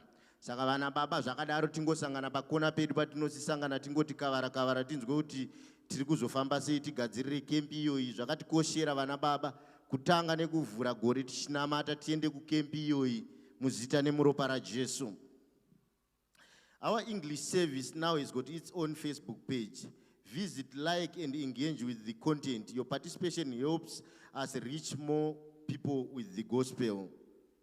Tinongoramba tichikurudzirwa kunzi wanawo waunoinvita kukereke hama neshamwari vasinganamate kana vataimbonamata navo vakadzokera kumashure, wanawo waunokurudzira auye kukereke. Tinongorambawo tichikurudzirwa nevekumedia kuti let's engage with on our social media platforms. Maplatforms acho ndiwo aya ngatingoendayo tinoshare tinolaika zvinenge zvichipostwa ipapo zvinotiitirawo zvakanaka. Panguva ino regai ndidedze baba Mulambo senior vamirewo neni kunoku ndichipa chiziviso chinoteera. Tithing and offering are a vital expression of our faith in partnership in God's work. Give conveniently through EFTs, ATM deposit during the service kana kuchurch office. Mwedzi wedu wapera, tinongoramba tichikurudzirwa kuti ngatibatiranewo nemaseo leaders edu kubvisa mari yedu yemission house. Sikutenderana kwatakaita kuma-mission house, ngatisaremedzei maseo leaders edu, ngatingobatiranayo nezvinenge zvichiitika ikoko. Kana patinenge tatarirwa naseo leader usingapagonewo, wanawo chaunobvisa muimba yaMwari muzita nemuropa raMambo Jesu. Regai nditorewo mukana uno kupa baba naamai Mulambo vatipowo chiziviso chinotevera. Hallelujah church. Hallelujah church. Tinogamuchira mufundisi namama mangwanana ano. Isu tasumukirwa kuzotenda pane chirongwa chitakatanga nofunga gore rapera rakundopera chepastors welfare. Mapastors ari kuZimbabwe atinenge tichibatsira ari kuma-rural areas. Saka tasumukira kutenda nekuti chirongwa chedu chekutanga chakafamba zvakanaka, tikatenga magroceries akaenda akasvika zvakanaka. Saka tinokutendai pane vese vakabatirana nesu, tinokutendai. Ndakusiyira pane better half yangu ipedzise zvimwe zvacho. Thank you, my better half. Mangwanani akanaka kereke, mangwanani mufundisi. Tasimukira kuzobriefa our first round yemagroceries for Zim Pastors Welfare. Takatenga magroceries. Tinotenda zvikuru kune vakabvisa mari. The event was very successful. Zvekuti takatombosara futi nechange muhomwe.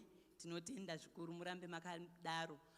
Magroceries edu takapa 6 pastors kuZim. Pavideo pane 5 vekuchitungwiza East. Then the first photo ravaisa, it's one of the pastors in Chimanimani. Zvakataura mufundisi kuti pamwe pachoka you need to go see vanhu kuona mararamiro avari kuita ka. It's so true. pane zvimwe zvinhu zvinotorwadza watosvika kutotarisa. Tinewo zvimwe zvatakato-identifya mufundisi zvinotopfuura magrosari chaiwo chaiwo. Chokwadi mapastors ari kumarizevha vari kuparidza asi vari kutambura. Takazviona isusu tiri tu. Takazviona, saka tinoda kutenda zvikuru kune vakabatsira vese. Then toda kutenda futi baba namai Garai. Ndo vakatakura magroceries akaenda kuHarare. Iri rekuchimani takanoritengerako. Takaritengerako, but mamwe ese akaenda nababa namai Garai. Havapo, but toda kuvatenda muzotisvitsirawo message kuti tinotenda varambe vakadaro. Then groceries ese, each food hamper takatenga groceries worth 1,700 each. Itori kombo yemunhu 1 yakadai. Yaifamba nema 10 kg rice, 5 liters 2. Ranga ritori grocery rekuti family inopedza mwedzi ichidya. Then on top of the hamper taisa 50 user. Saka vai receive grocery ne $50 pamusoro. Chirongwa ichi tinokumbira kuti chirambe chichienderera kumberi. Pane zvatakaona isusu nemaziso edu neprayer imwe yatakazonzwa yakuitwa tiripo. The church was mentioned. Vakakumbira zita rechurch, vakakumbira zita rapastor namai. Vakarova munamato wekuti zvinhu zvedu hazvirambi zvakadaro as a church. Our next round tichaita mid-March. Tichaita mid-March, we will come back. Taona kuti yatakasara nayo kuhomwe ichida kuwedzerwa, we will come back tokumbira futi. Kune vanga vasati vabatira nawo nesu, please join. Ndichipedzisa Luke 6 verse 8. Give and it shall be given to you. A good measure pressed down, shaken together and running over will be poured into your lap. The hand that gives is the hand that receives. Thank you. Tivarovire maoko baba namai Mulambo vachigara pasi. Mufundisi regai ningotorowo munomukana kukutendai nevision yakadai. Kereke muri kuzoona kuti tine vision inoenda beyond isusu sekereke. Ngatingoramba takabatirana nevision iyoyo, newe uchiitawo kingdom partner. Uwane upako paunomira. Pataurika zvinhu zvakawanda, pane maprojects akawanda ari kuitika. Chingowana upako paunozoreferensa kuti Mwari patakange tina visionary akatiratidza vision, ndakapati nawo apa muzita nemuropa ramambo Jesu. Once again, thanks mufundisi nevision yenyu kukereke, zvinochinja upenyu hwevamwe vanhu. Ndichinopedza regai ndingoti vese vauya kumberi sevaenzi panopera service, ndokumbirawo kuzokuonai pakona apo paconnecting lounge for 2 or 3 minutes. Tingozivisana nezvekereke uyezve nekuti ndigokupai message iri kubva kuna mufundisi. Ndopaperera zviso zvedu zvanhasi. Regai ndidzosere nguva kune vandipa. Haleluya. Tichirora maoko sekretary wedu achigara pasi. Haleluya. Tinokutendai zvikuru vese vawana zvevaita mukereke ino muzuva ranhasi. Haleluya.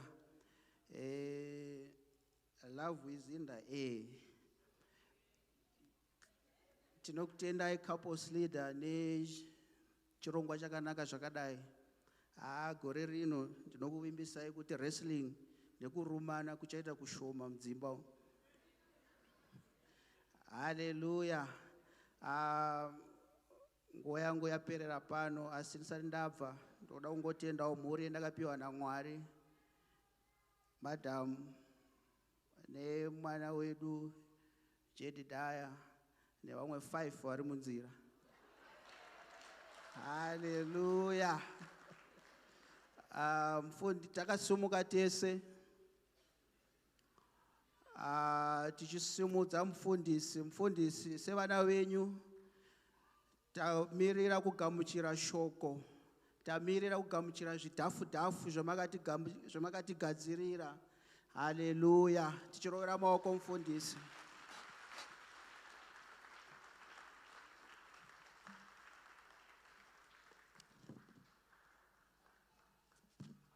Ya, denga rakatinakira. Ndinowanzokurudzira vanyabadza vadiki kana ndakusimuka isai mawatsi pamaiki yangu ndirege kukuvara chipfuva ndichiri kuda kushumira dzimwe 20 years or so.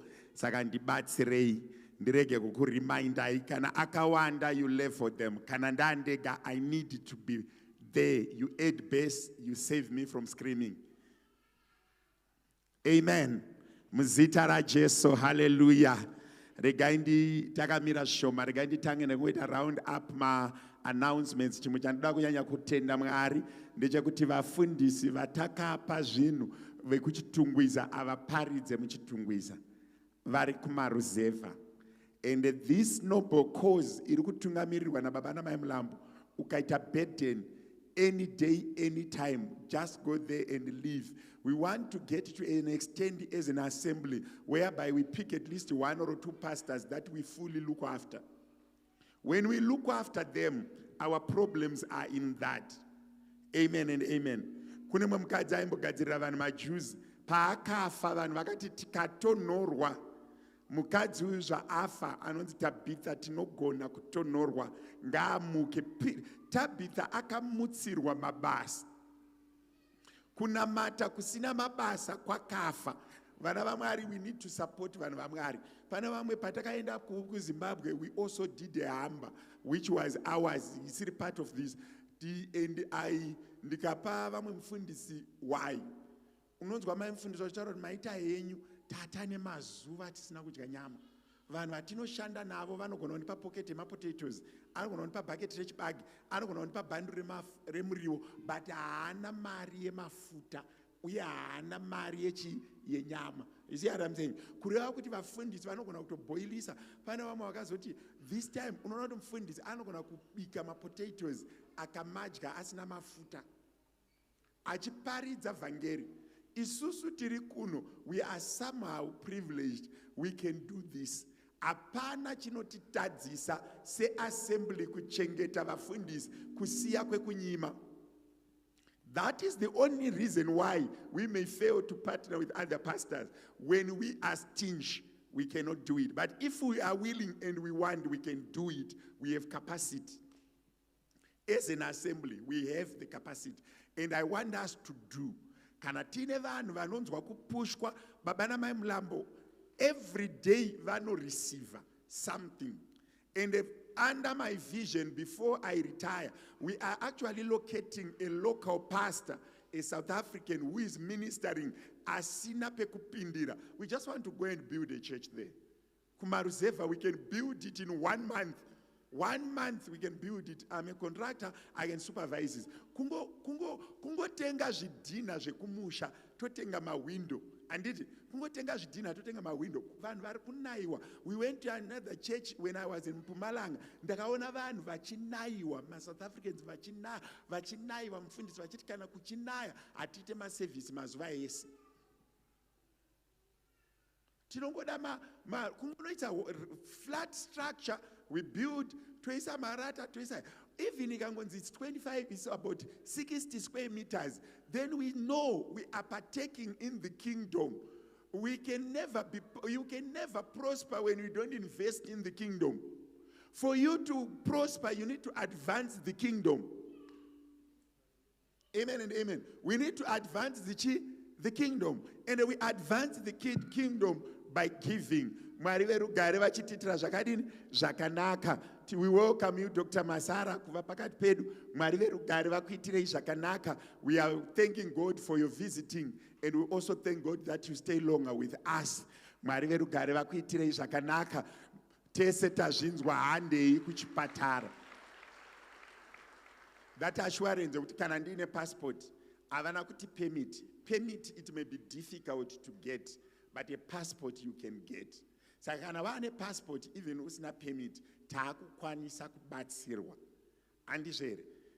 Saka vachauya pano umwe musi wotitesta, patinoenda kumakembi wotidzidzisa zvakangotinakira. We thank you for your presence. Then kune vamwe varume vari pano, handiri kuzviziva kuti vakamira. Kune vamwe varume vari pano. Ngatingokwidzai vanhu mundege. Hanzi catch the flight, catch the feelings. Hanzi catch the flight to catch the feeling. Amuna upanzwa here baba. iwe ubva waudza kuti baba vemwana hamugoni kurega kundikwidza ndege pane chirongwa ende ndege yelocal haina basa nepemiti ndege yemulocal ukangoita passport yako wedha ine mazuva kana haina mazuva taakutoenda chuma hazvina kunaka here wakambobatawo mai ruoko rwamai chuma mumhepo. You catch the flight as you catch the feelings uri mumhepo imomo. Hazvina kunaka. Isusu sedare remen's fellowship takati hatigoni kusara kumashure kuti tinotungamirira varume tisingadi vakadzi vedu. Men's fellowship leadership yese iri kukwira ndege pamwe chete. Takatobvumirana kuboard tikati hatigoni kuudza vanhu zvekudana zvekutungamira misha tisingadi vanhu. Men's fellowship yese vamahere yakati thumbs up. Saka zvatiri kuda ngatinyoresei mazita nekukurumidza. Titenge tickets as early as possible. Kana pasina mari yematickets uri 150% you go. Tinoi advance kuti tisekiwe chi flights the earlier you book the better the cheaper is. Vangana vari kuti mufundisi ngatimboendei nevanawo. Hande tinoregister nekukurumidza rwamagwenzi ndakuonai. Bakanzi mametriculants simukai vakasimuka. Baba Mutare vasimudza ruoko vaomberere. Zvakanaka izvo. Mai Mutare, catch the flight, catch the feelings. Aka statement kane nyasha dzako. Mashava tinenge tiriko.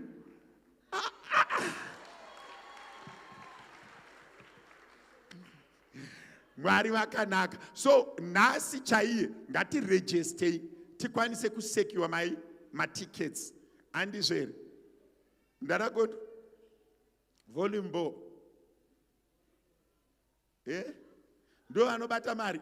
Saka ibva hanzi munoona maigondwe zvakatinakira vamasinire bhodhi rese takakwana matanga vamasinire ndo vanotanga kunyoresa. Mai masinire mazvinzwa catch the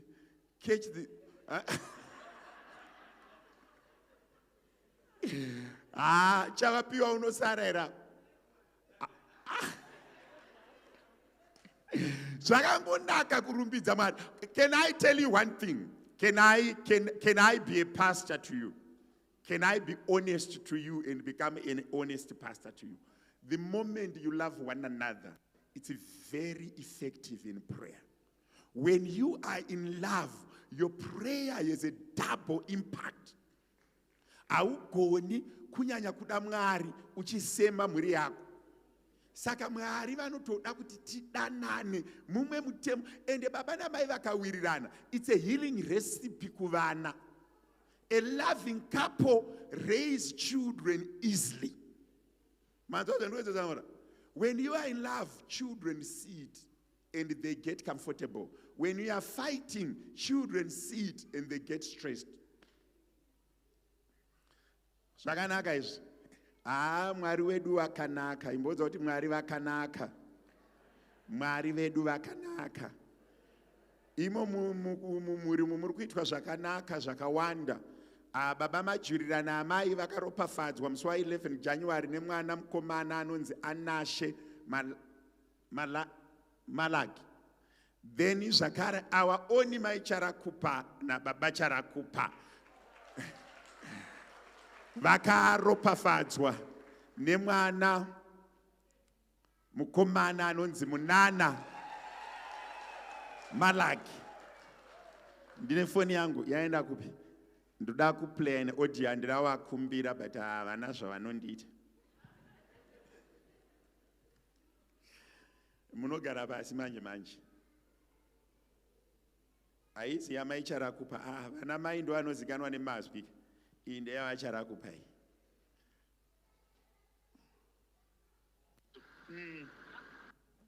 Uda kuita challenge Mwari wakati. Makati yenyu kunotiri right aiwa tikufara chaizvo. Ndakamborwadziwa paya patikauya tikazoisa seed tichiti tikuda mwana mukomana pamuviri pava ne5 months pachibva baba takamborwadziwa. Unenge usina hako zvekuzviita but hey zvinomborwadza. Aiwa but at least haiko zvinezvi tadzorerwa mufaro wedu bheki, tadzorerwa mufaro wedu bheki. Aiwa, zvinokudzwa makorokoto makuru chaizvo.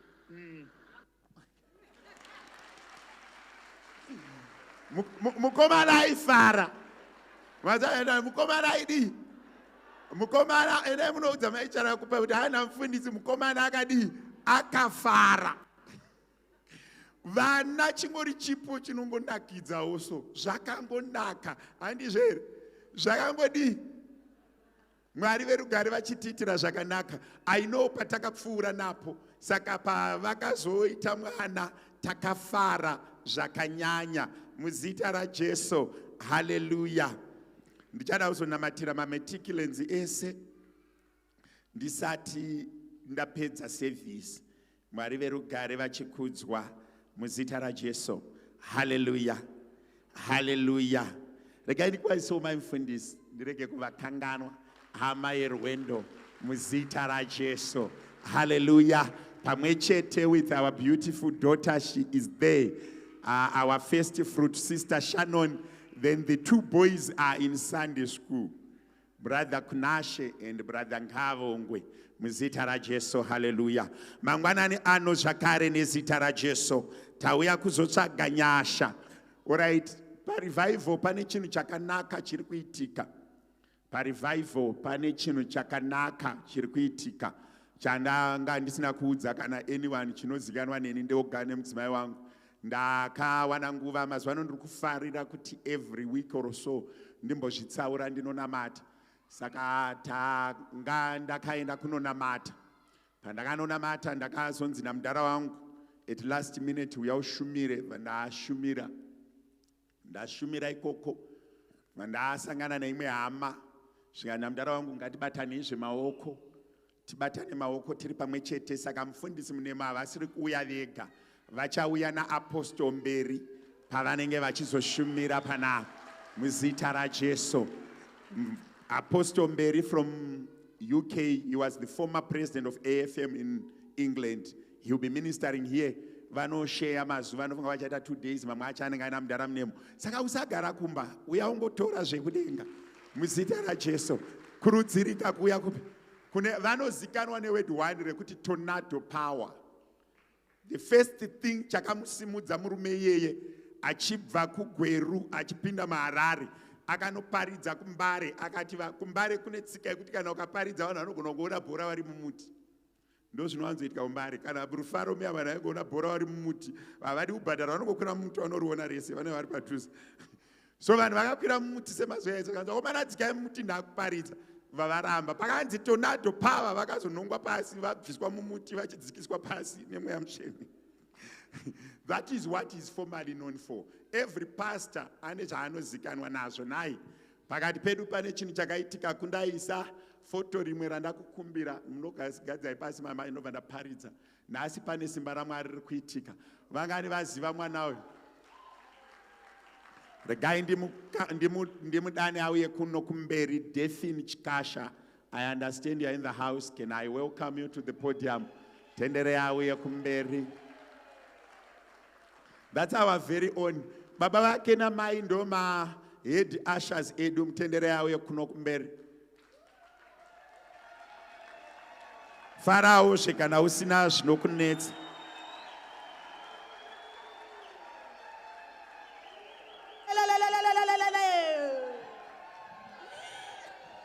You can come. Pane feeling ka uri kunzwa so ke kumira pamberi pevanhu muzita raJesu. Hallelujah. Mwari verugare vatiitire zvakanaka. She is one of our own, the first daughter and the only daughter of the 5 children of Baba na Mai Chikasha.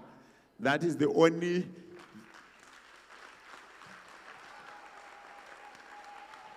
Akachata musi wa 20 December 2025. Ndiri right? Yes. Haana kuchata ega. Akachata na brother vaababa tunodzokera kuti tiri kuti delay. Brother Baba Elvis Mashavave ngavauye kuno tichivafarira muzita raJesu. Hallelujah. Saka Mai Chikasha vanogona kuzotonziwo mbuya mazuva mashoma shoma. Munhu wako uyu munun'una mwanangu, right? Ndo zviri kuitika ndibaba kunzi bamai Mashavave. Munomuziva Delphine, ndiani asingamuzivi? She was part of us. Akaendera kuchikoro kunoku akadzokera akarelocata kuZimbabwe. Maybe chikonzero chachiri chekuswedera padhuze nemukomana uyu. So we are very happy as an assembly kuti Delphine akachata ave amai. Baba namai Chikasha, ndinoti kwamuri makorokoto, Mwari verugare varambe vagozoitazve zvakadaro kuvakomana. Nai tinoti makorokoto. Hakuna mubereki asingadi izvi. Delphine zvavaita izvi, waitira mai vako zvakanaka, waitira baba vako zvakanaka. Anditi ndosaka sisi varumbi vari kuti I am not a fool, I will not embarrass my parents. Kuma Sundays, kuma teenagers nema youth zvakangonaka kuti chechi yese yakamira. Iyo zvimai Chikasha mavari mfana mfana unodiwa ne 1 2. Uya anokuda namai vake vanokuda.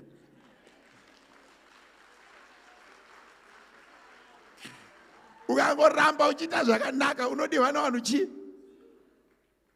Munhu anoda mukuwasha zvekurevesa ndiambwe. Ende kwete nekuti vane vachinyatsoziva kuti munhu uyu akaita zvakanaka, mwana wangu aita zvakadini zvakanaka. Ukangodanana nemunhu mai vacho musikana yakaita mistake yekupa mai vake zita, ndiwe unoenderwa ukembi. Hakuna chinhu chakanaka panyika kudarika rudo. Pese pakaita rudo upenyu hunoreruka. Delphine tinoti makorokoto. Baba namai Mashavave tinokudai makorokoto. I know you are staying in Zimbabwe, but Mwari vakuitirei zvakanaka. Pfugamai pasi tingokuropafadzaiwo as an assembly. Mai mufundisi uyai muturike maoko, ma-elders uyai titurike vana ava maoko, tifare pamwe chete nababa namai Chikasha. Vakaropafadzwa zvese zvakaitwa, vatongovapawo blessing yedu as a church in honor of baba namai Chikasha pamwe chete naDelphine akakura through akapinda muyouth yedu zvakangotinakira. Mai mufundisi turikai maoko pavanava. Muzita raJesu Baba, muzita nemuropa ramambo Jesu, tinokutendai nemhuri yababa namai Mashavave.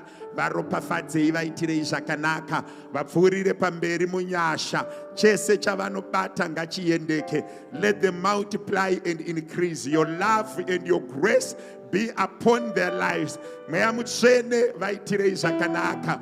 Mweya mutsvene vakomberedzei nenyasha nemufaro.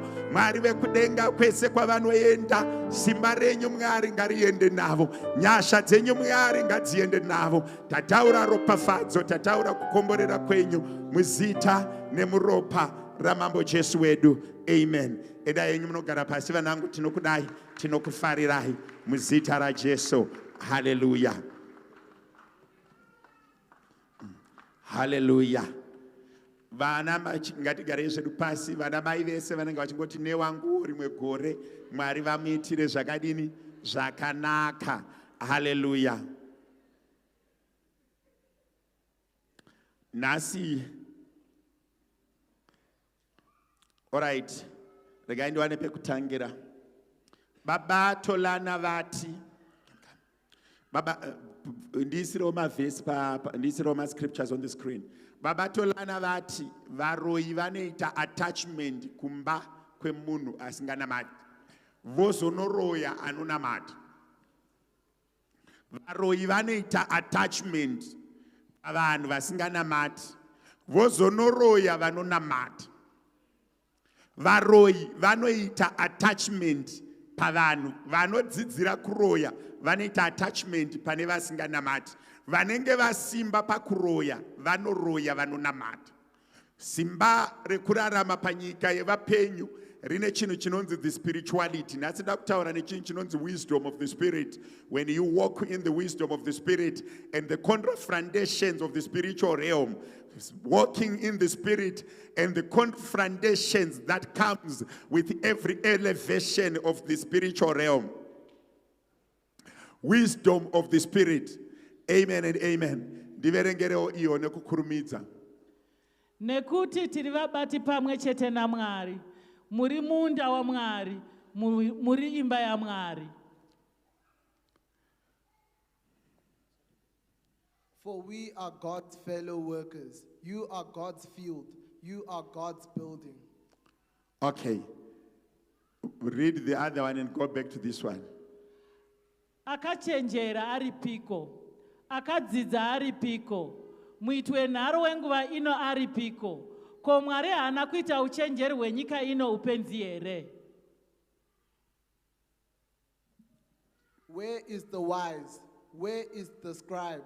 Where is the disputer of this age? Has not God made foolish the wisdom of this world?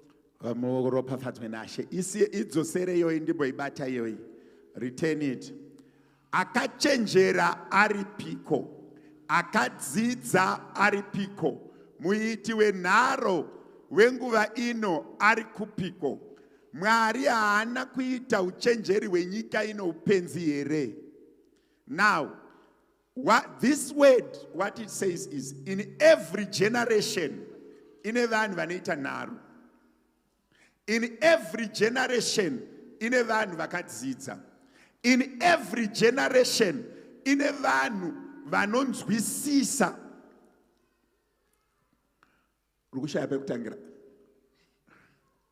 Now, pandiri kuti inini the wisdom of the spirit. I'm saying uchenjeri hwemweya. Kureva kuti kune uchenjeri hwepanyama. It means there's wisdom for the flesh. Now there is when the wisdom of the flesh uchenjeri hwepanyama and the wisdom of the spirit neuchenjeri hwepamweya align. Zvinoenderana. Then there is also a moment pane nguva yekuti the spirit, the wisdom of this world yekuti uchenjeri hwepanyika pano neuchenjeri hwemweya and the wisdom of the spirit zvinopesana. It goes against each other.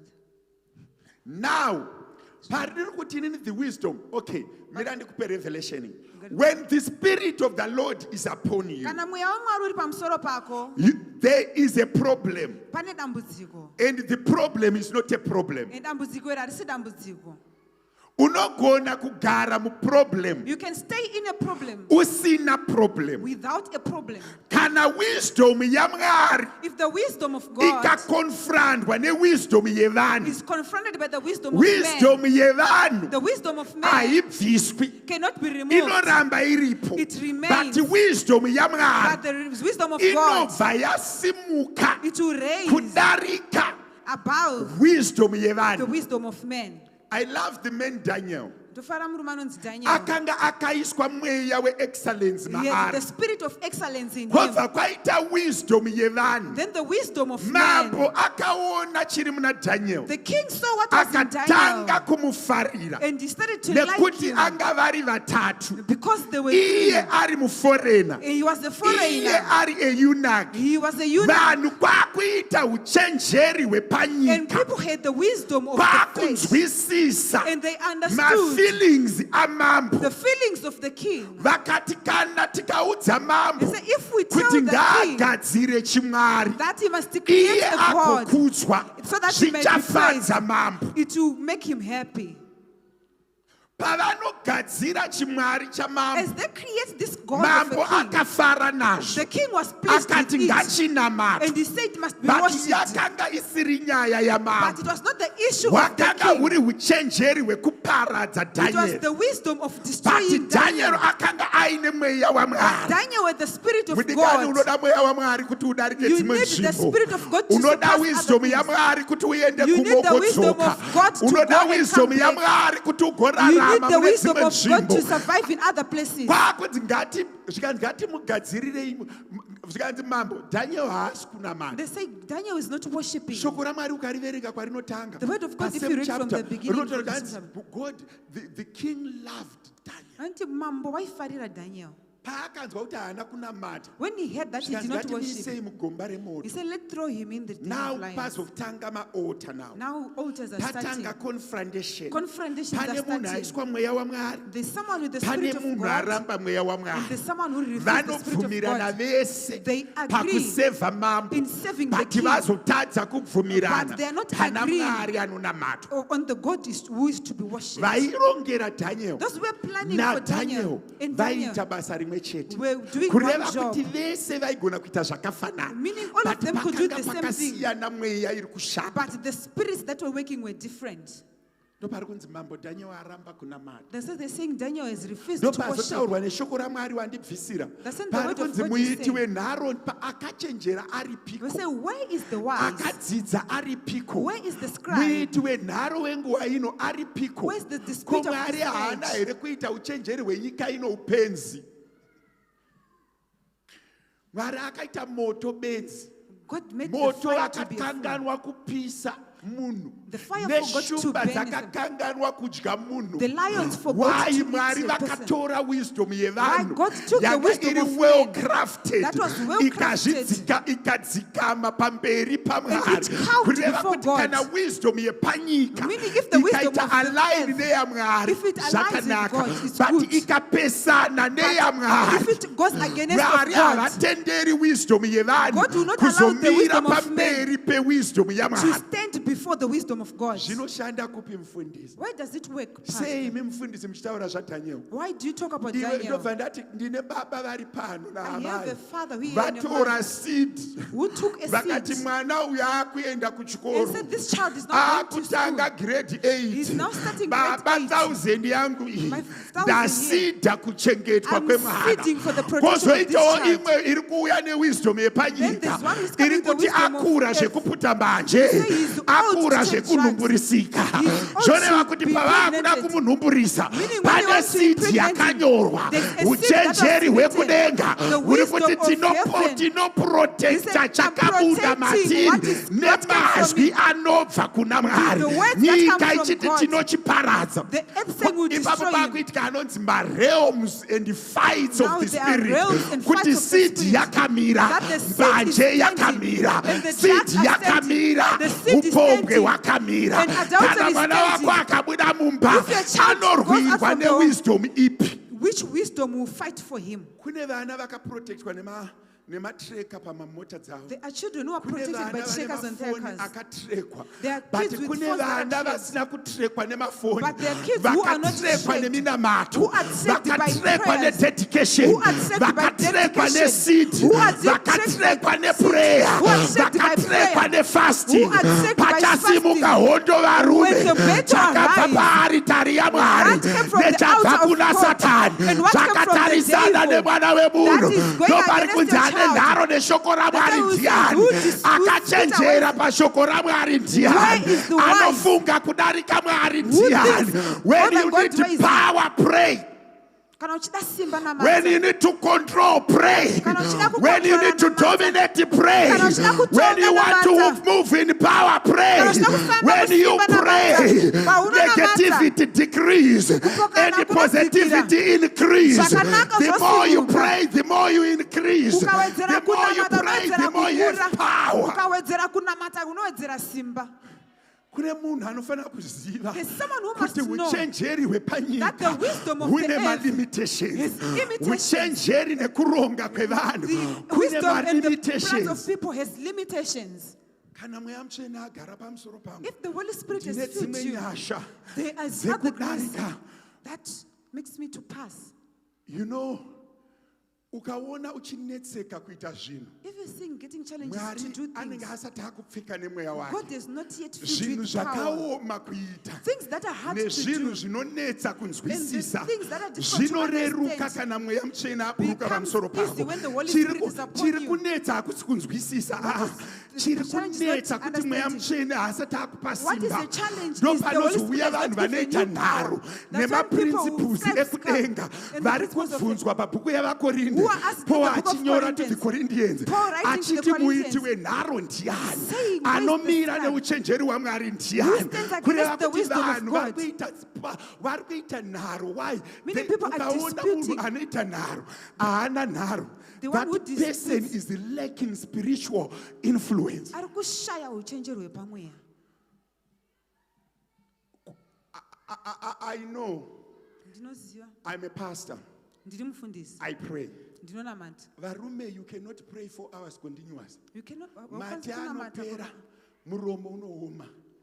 Asi kana wapfekwa nesimba ramweya mutsvene, filled by the Holy you can Spirit, pray for 4 hours. unogona You can kunamata for pray 4 for hours. 5 hours. Unogona Kana kunamata denga for 5. rakupfeka, When the unogona heavens kupedza feed you, usiku hwese uchingonamata. you can spend the whole Unogona night kupedza. praying. But panyama hazvigoneki. But in But the flesh kana it's impossible. wakufamba in the But if power you are of moving the musimba Spirit, remweya, Bible rova rati ndichakuzarurira. then Bible says, I will reveal to you. Unoziva what the devil has done? Unoziva zvinoitwa naSatani. Paakanzi chitsidzo, When he he says came with covenant, his own wisdom akaine uchenjeri and he hwake downloaded it into us. akauisa muvanhu. Now we question Now the tinobvunza principles of God mitima using yaMwari the earthly wisdom. tichishandisa kuchenjera kwepanyika. You know that I've taught many people Ndakadzidzisa vanhu in the vakawanda church, muchechi. they don't question. Unonzwa munhu achiti handinzwisisi tithing. He says, I don't I understand don't tithing. understand tithing. Handinzwisisi Tithing cheguru. haidi kunzwisiswa. Tithing doesn't need It's understanding. things of the spirit. Zvinhu It zvemweya has to be revealed to you. zvinofana kuzarurwa kwauri. Haufaniri kunzwisisa prayer. You must not understand It munamato. must be revealed to you. Inofana kuzarurwa kwauri. Kana nguva yekuenda kubathroom yakwana, If the time to go to the bathroom is, everything on you zvese zviri pauri will tell you kuti I'm now uncomfortable. zvinokuudza kuti I handisisina need that kusununguka. room. Kana mweya, Bible rinozonzwa murume anoti the word of God is like Jeremiah anoti the word of God is like fire.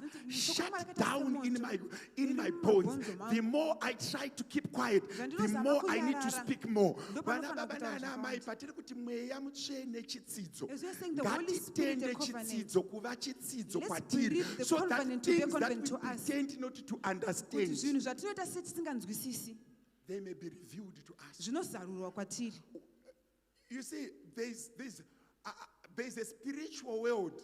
Kune nyika Yekuti yezvemweya if the spirit does not reveal to you, kana you mweya can ukasakuzarurira stay without it feeling it. unogona kugara usingazvinzwi. Unogona kugara nedemoni You can stay with a demon forever and ever when it's not revealed to you kana zvisina and kuzarurwa it kwauri. doesn't come out. And hari budi. Unogona kugara nepotential You can stay with the iri potential mauri yekuita zvakanaka. that is in you When of it's doing not good. revealed to you, Kana ikasazarurwa kwauri you may not even realize it. unogona When you kusazviona. have it, but you can't realize it. Unogona Why? kuva In uinayo the asi spiritual ukasazviona. world, it's hidden. Nokuti munyika yezvemweya zvakawanzika. Vafundisi havakutengeri imba. Pastors cannot buy a house for you. Vafundisi pamwe pacho havana kutodzidza. Some pastors are not even educated. Zvekutoti ukatondibvunza izvezvizvi If you ask me kuti now, mudhara achimbotiroverai metsi, that can you help us ndogona with kutoshaya this? pekutangira. I But cannot help us. zvazvinoita munzvimbo But dzemweya, what happens in the spiritual world? Elisha Elisha, anongoti kumukadzi he mushunami, just said to a gore Shunammite woman, rinouya next year, nenguva inoi by this time, uneva ane mwana. you will be having a child. Ukatarisa chirema changa chakagara If pabeautiful you gate, check that crippled who was at the beautiful Peter gate, naJohani naJohn Peter, John, and John, havazi madhokta, they were not doctors. varedzi, They were fishermen. havanzwisise the structure of bones. They don't But understand the vanongoti structure of bones. isusu Peter naJohn vanoti hatitorina nemari They yacho, say we don't even have the but money, chandinacho ndinokupa but what we have we nezita give you. raJesu simuka In the name of ufambe. Jesus, arise and walk. Unoziva ndanga ndichizarurirwa naMwari. I was revealed to by God. Mwari vachiti Nebukadnezar Saying Nebuchadnezzar akavimbwa naye naMwari, was trusted by God, vakamupa vaIsraeri and he gave kuti them to dzive Israel nhapwa dzake. so that he can be his He servant. was a foreign god He was a who foreign was he was a foreign king. I am Asiri in the covenant, Asiri akapiwa the power and he was given to the power rekutonga these chosen people. vanhu vanga vakasanangurwa. Avatonga, When he ruled, akanotora pfuma, He took yevaisraeri wealth of the Israelites. paaitora pfuma akatora zvene midziyo yepaaritari You also take the, akataurirwa kunzi ichengete and was told to keep it. akanzi ichengete He was told to take care of anga it. ari murume aitonga a great empire He was a man who ruled the yebhabhironi great empire of achitoisa Babylon. nemitemo yake He would put his achiremekedzwa He was respected. achimwa waini He was drinking achidya zvinonaka and he was eating good but food. pane zuva But there is a raakazokanganwa kuziva kuti simba that randiinaro he forgot to rine know that the power that I parinogumira have has got a limit. hanzi akaita ebanquet He had a banquet akadaidza vanhu and he called people. adaidza vanhu vakawanda After he called a lot of akumwa people, zvikanzi chitora izvi and say, take nemidziyo yakabva kwaisraeri that came from the mudire Israelites waini ndimbomwa and pour wine so that I can drink. hold on I'll get back there kune vanhu vekuti mwari akakuitira zvakanaka There are people God did unoshanda good to kubasa uchiremekedzwa you. You are working and you unodya are respected. zvakanaka kubasa kwako You eat good une food at dzimba your work. dzako ugere You have your zvakanaka houses and but your- kana wazouya kuimba yamwari But when you come to the house of chiziva God, kuti simba rako know that your rinoperera kukambani kwako nekugona kwako kunoperera kukambani kwako tenda mwari Believe God wouya kuchechi wozvideredza and you come to church wabuda and you humble unokudzwa yourself. wouya kuchechi wozvininipisa And you come to church and wabuda you humble yourself. unokudzwa When you go wouya out to be kuchechi praised. wozvininipisa When you come wabuda to church, unodya you humble zvakanaka yourself. When you go to ukawarairwa kuzozvikudza paaritari you iye relax anobva and ati praise handina akamira neni akakunda I have no one who stood handina against me akaita and nharo neni akakunda I have no one who disputed nebhukadhineza against me haana and kushanyirwa nevanhu Nebuchadnezzar was not visited by nebhukadhineza people. haana kurohwa nevanhu Nebuchadnezzar was not akarohwa visited by nezvigunwe He was beaten by ende fingers. hazvina kutaura naye zvakambonyora pamadziro zvikanzi mene mene tekele ufasini umambo hwako hwaedzwa hwakaonekwa hwakareruka kwete nekuti ane chaaita angotora aritari so akamwira mudziyo wearitari ndaizarurirwa pachinhu ichocho ndikati varume vana baba naana amai vakomana nevasikana ngatirege kuita mabank accounts akazara nemasavings echegumi That are filled with kutora mari savings of the yechegumi time. woita saving Taking kutora tithe mari and making yechegumi it wotenga saving. imba Taking kutora tithe mari and yechegumi buying woendesa house. mwana kuchikoro Taking tithe and send your child to usabatanidze pfuma yako neyamwari Don't include your wealth with usabatanidze God's zvimwiro wealth. zvako nezvamwari Don't include zvako your zvakawanda utensils and God's kudarika utensils. zvamwari Yours are many more than usasanganisa God's. Don't kana mix wauya them. pamberi pamwari When you are rega before the Lord, kusanganisa zvako Don't mix your nezvekudenga things with the heaven things. pamwe pacho tiri kuendesa vana nemari yechegumi Sometimes you're wozoona sending kuti kids mamiendesa kuchikoro zvakanaka You see that you send mamiendesa them to kuena school. expensive high school but anodzungaira But you start wondering. anodzungaira so why akasanganiswa nemuteuro He was akasanganiswa nemidziyo He yearitari was mixed with the akasanganiswa utensils of the nechiereswa altar. He was mixed with them. anonzvenge munogona kumusevhera mari You can but save hamuna money. nyasha dzekumuatacha nemurume But you don't hamuna have grace nyasha to dzekuti attach him with asapenge you. hamuna You have nyasha no grace dzekuti to asafe hamuna nyasha dzekuti asaropwe panoda nyasha dzinochengeta vanhu vanhu grace to ngatirege keep people. kusanganisa midziyo yedu Let's not neyamwari mix the kana utensils of takanzi God and the chengetai utensils. midziyo yamwari If you're told to chengetai take care midziyo of God's yamwari utensils, regai take care of them. kusanganisa midziyo yenyu Don't mix your nemidziyo yamwari utensils and God's utensils. papfuma yenyu haina kusangana here Is your unoti wealth pane not vamwe mixed? vanhu vekuti gore rino mwari ngavatibatsire timbowana the wisdom yekuti I want to do the principles of God Ndoda so kuita that kuda I kwaMwari. tap into the anointing of the Kuti word of ndipinde God mukuzodza kweshoko raMwari. ndidzosereiwo pavhesi yekuna korindians kwete kuti akachenjera ndiani yanga ichinzi nekuti tiri vabati pamwe chete namwari muri mumunda wamwari muri imba yamwari kureva kuti pauri ipapo So where uri you are, mubati pamwe chete namwari you are uri a fellow work mumunda of God. wamwari You are a uri fruit of basa God. rekubata You are kwemaoko the amwari work of the hands of simba God. rako rechokwadi Your rinobva power kuna mwari comes from God. ndoda kuudza chinhu ichi uri mukristu I kudai. want to tell you this thing. vanhu nyika inokupa zvauinazvo The earth gives denga you what you rinokupa have. chausina The heaven gives tinogona what you don't have. kudanana We tinogona might love each kuwirirana other. tinogona We might kufamba love each pamwe other. chete We might but walk muupenyu together. pane nguva yauchaitwa isolate But there is a time where that you'll you be need isolated. mweya mubatsiri Where you mwari need the mubatsiri comforter.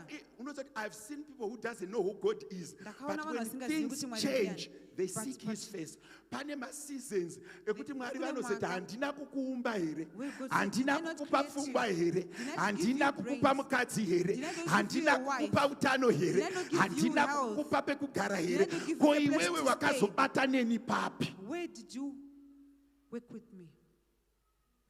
Handina ma-amen, but ndiri kutoshumira.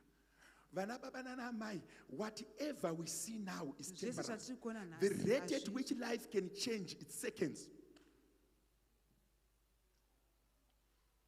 Ndakambogara kuwadzana extension. I once stayed in Kwazana Kushanda Extension. kuma-NGO kuZimbabwe kwaiyera. Vatagara neimwe hama. Tichienda tese ku-AFM. We're going together. Kune to dzimwe church. mota dzaishandiswa nema-NGO dzaive nemureza so. There are other Muchadziziva kids that they used dzaibereka to use. vhiri yoita chimureza so. Dziri ma-high ride. Akanyorwa kunzi Land Cruiser. Mai vavo vaisati kwidza mota yavo. Mai vavo vaisataura nesu. Vakangosvika kuchechi vaingodai. Vakadai. Kaya nguva yekunamatirwa yaimirira isu tine madhimoni. Titange taputsika nekuumburuka. Wapera mufundisi agara pasi. Pakupiwa zviziviso unopfugama. Unamatirwa zviri tenderly and orderly. Isu vemadhimoni taenda. Saiwe nemhepo dzekumusha dzekufudza mombe. Umburuka. Orderly vaitanga vanamatirwa onamatirwa. Rimwe zuva Another day, ndakanzwa mukwasha wangu aishandawo ikoko. I had But my- anga ari drive. He was a driver. Anga ari maboswero. They were bosses. Ma-accountants. Aingoti anytime yaadaidaidza mukwasha wangu kuti ageze mota. Tonogeza.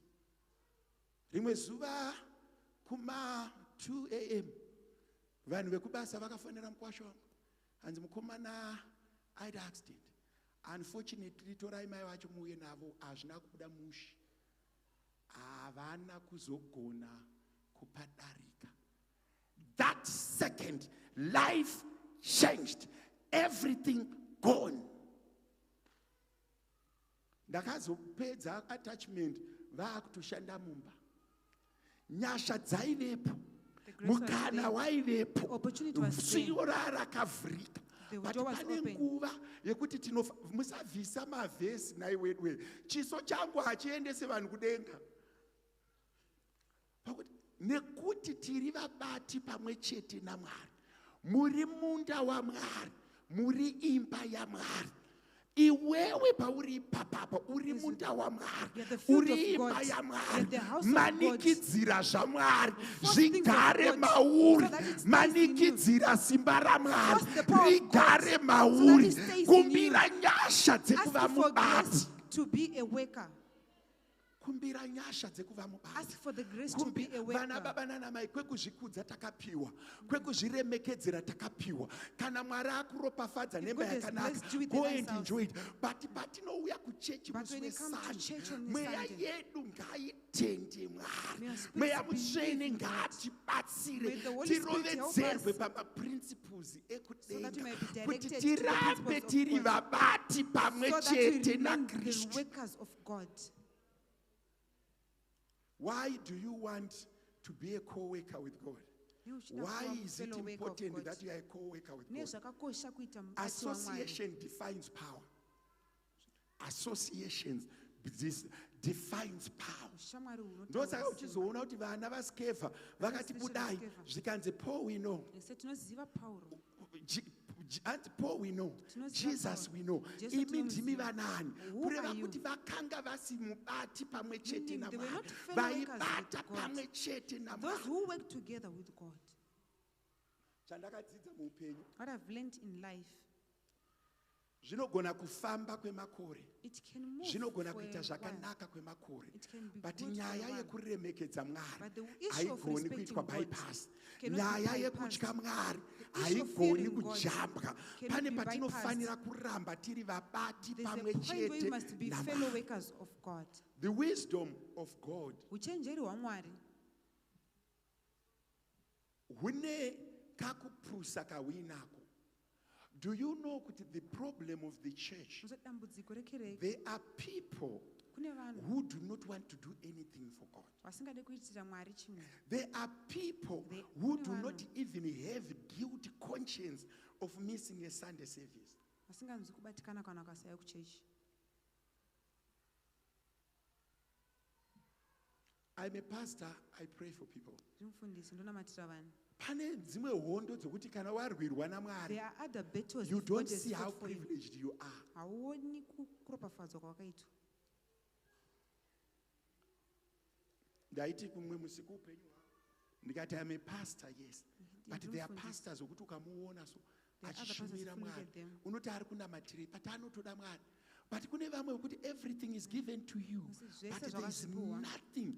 Vana baba nana amai, vakomana nevasikana, there are corridors of power that we need to overcome by being partners in Christ, by working in his vine. The poorest place is church, because people of power who go to church, they don't use their power for the good. Unoza pane nguva dzandinombonamata ndoti I've got my children, my daughter is 15, I'm there now for her. Haatozii nhamo yacho, she doesn't know it. Haasati atomboona shuga ichipera mupenyu hwake hwese.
there.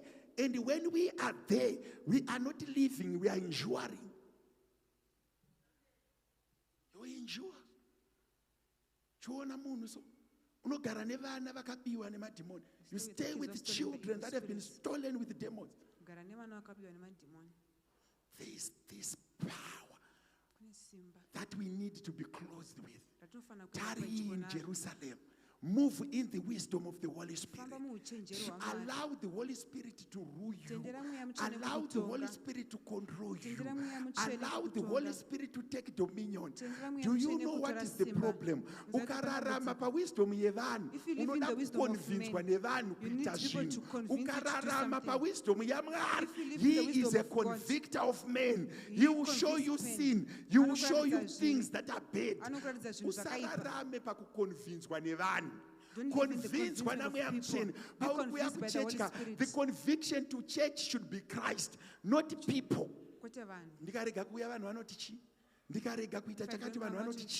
That level unoroyeka, but that level unokanganisika, but you have the conviction of the Holy Spirit. You need to operate in the wisdom of the Holy Spirit that does not know limits, not the wisdom of men that can be planned against.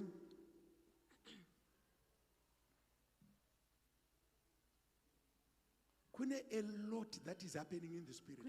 Stagnation. Kuti nekusvika kwawakaita drive. Svika kwawakaita kweso. Don't drive. You're not even dreaming to drive. Don't even dream to put them in one room. Don't even dream about it. Don't even dream it. This devil is a liar. He has stayed too long. When we are being convicted by the wisdom of men and the understanding of the man, on your salary you need understanding of the spirit, not the understanding of men. When you do your budget, do in the spirit of God and say, this is an act of service that is in me. Your body should be a weapon of God, not a weapon of demons. I was teaching on Thursday. I'm not sure if many people have heard that sermon. When we worship, we believe in songs. We believe in preaching. We believe in this type of prayer or walking. But we don't believe in our substance as from God. Our substance is our greatest as prayer. Our substance is our greatest prayer. Regarding use Baba Gondwe. Baba Gondwe izvezvi pfuma yese yamuinayo. You enjoy it only in Christ. If God remove his grace, you may not even need it. You can only spend the money we have in grace. If you spend it without grace, it won't last long. I'm not sure why am I saying this. I need to change from there to where I want to go. I want altars that we have been built with the wisdom of man and the wisdom of the evil to submit to the altars that were raised on the wisdom of God. I'm doing a follow-up of your tithe in your life and say, if there is anything that is operating in your life that was raised from the altar of the evil, let it fight with your offering. Let it fight with your prayer. Let it fight with your fasting. Fasting is an altar. When you put your body to discipline, to respect the Lord. But there are so many forces that have stayed in human nature. There's a lot of spirit of stagnation that the Lord, that devil have installed in people. Why do we live on earth and we prevail? We live and we prevail because there's power that we are given to use as an asset to break altars.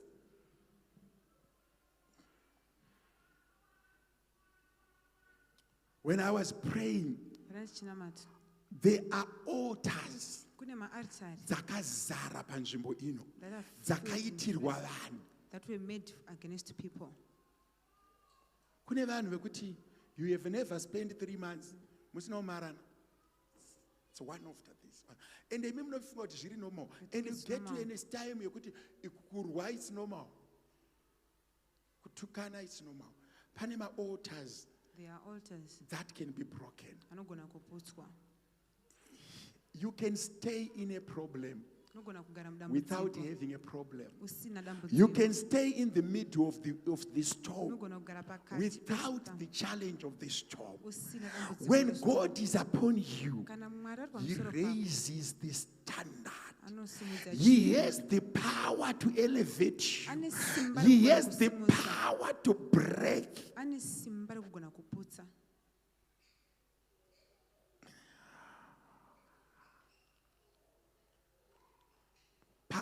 Pane this thing that needs the spirit of stagnation. Kungogara so.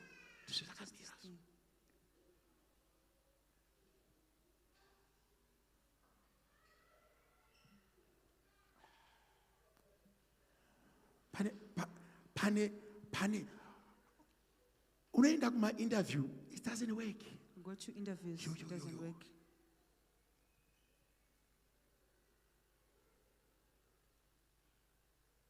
I just want you to be silent. Just put your mind to it. And say, God, am I a worker in you? Ndiratidzei, reveal to me zvinhu zvandofana kuita gore rino, that you increase and I decrease. Kune vanhu vari kufana kuita ma-commitment pamberi paMwari. Kwete pamberi pamufundisi. Ngoti this year I want to hear you, God. I want more of you. Pandiri kutaura kudai so. Chitaura kudai so. Ndiri kutsvaga vanhu vanongorota zvinhu zvinotyisa zvakagarira. Those are altars. Apa ndagara ndavinga ma-altars, but I was teaching. I want my altars akadaro. You can prophesy yourself. The Spirit of the Lord is talking to you. There are altars that needs to be broken. When the Spirit of God is in you, it cannot cohabit with those things. Spirit of stagnation.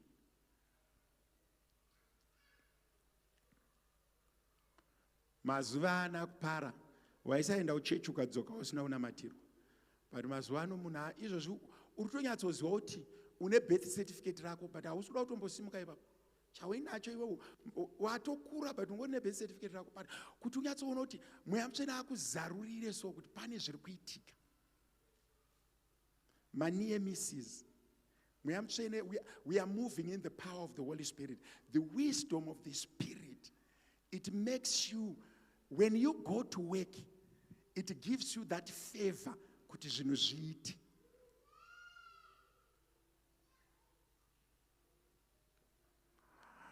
Pane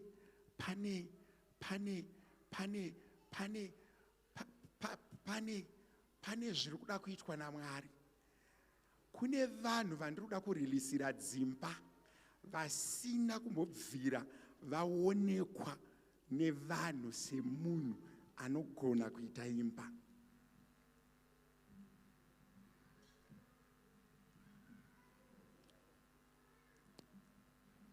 Usauye kuno kana usina pawakamiswa upenyu hwako.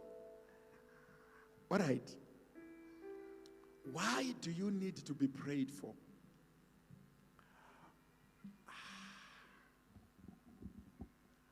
Why do you need to be prayed for? Wakambozvibvunzawo here kuti sei umwe munhu aine basa ini ndisina? Sei zvakangodai?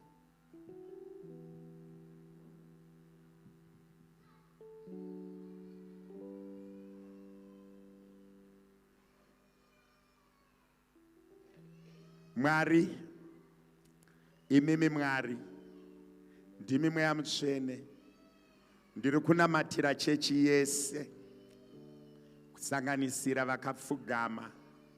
Kune mimwe mweya yema-miscarriages of everything, mweya we-pain of everything, the pain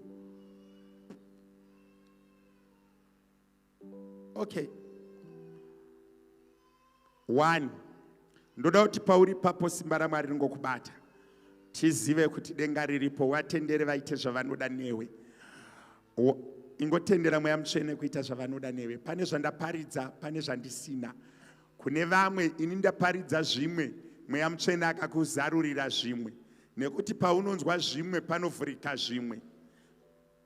My voice should not be melody to your ears, but it should have power to transform the situation.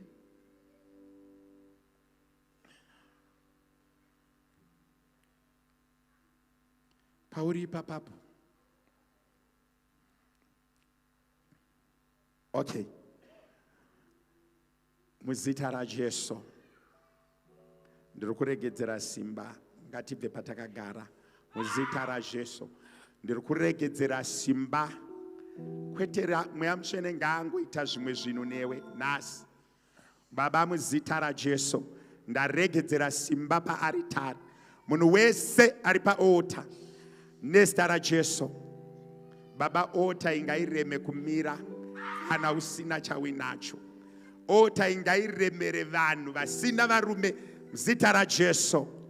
I release a blessing. Muzita raJesu. Mweya Mutsvene muzita raJesu. Ota ingaingokuremera nezita raJesu. Ota ngaingotanga kuremera muzita raJesu. Baba, kana mandinzwira nyasha nezita raJesu. Mweya Mutsvene kana mangondinzwirawo nyasha muzita raJesu. Holy Ghost fire, I release your blessing. Muzita raJesu. 1, 2. Receive the grace. Muzita raJesu. I release a blessing. Kana uchidzida nyasha nezita raJesu. I release your blessing. Muzita raJesu. Nezita raJesu. Muzita raJesu. Nezita raJesu. I release a grace. Makanaka Mari. Makana. Makanaka Mari. Imi makanaka.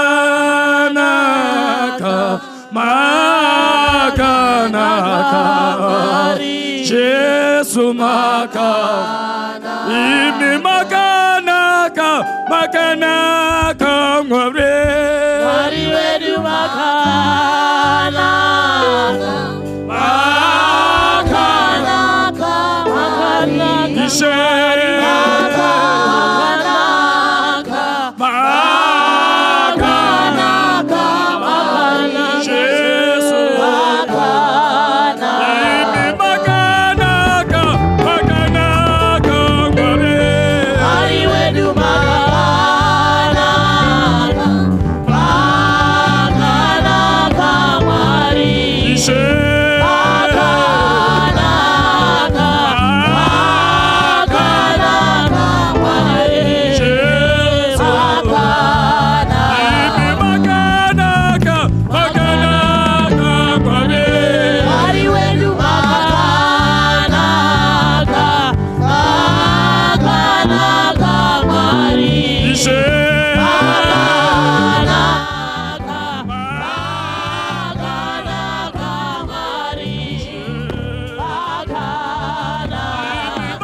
Makanaka, Mutsene Makana, Ea Mutsene,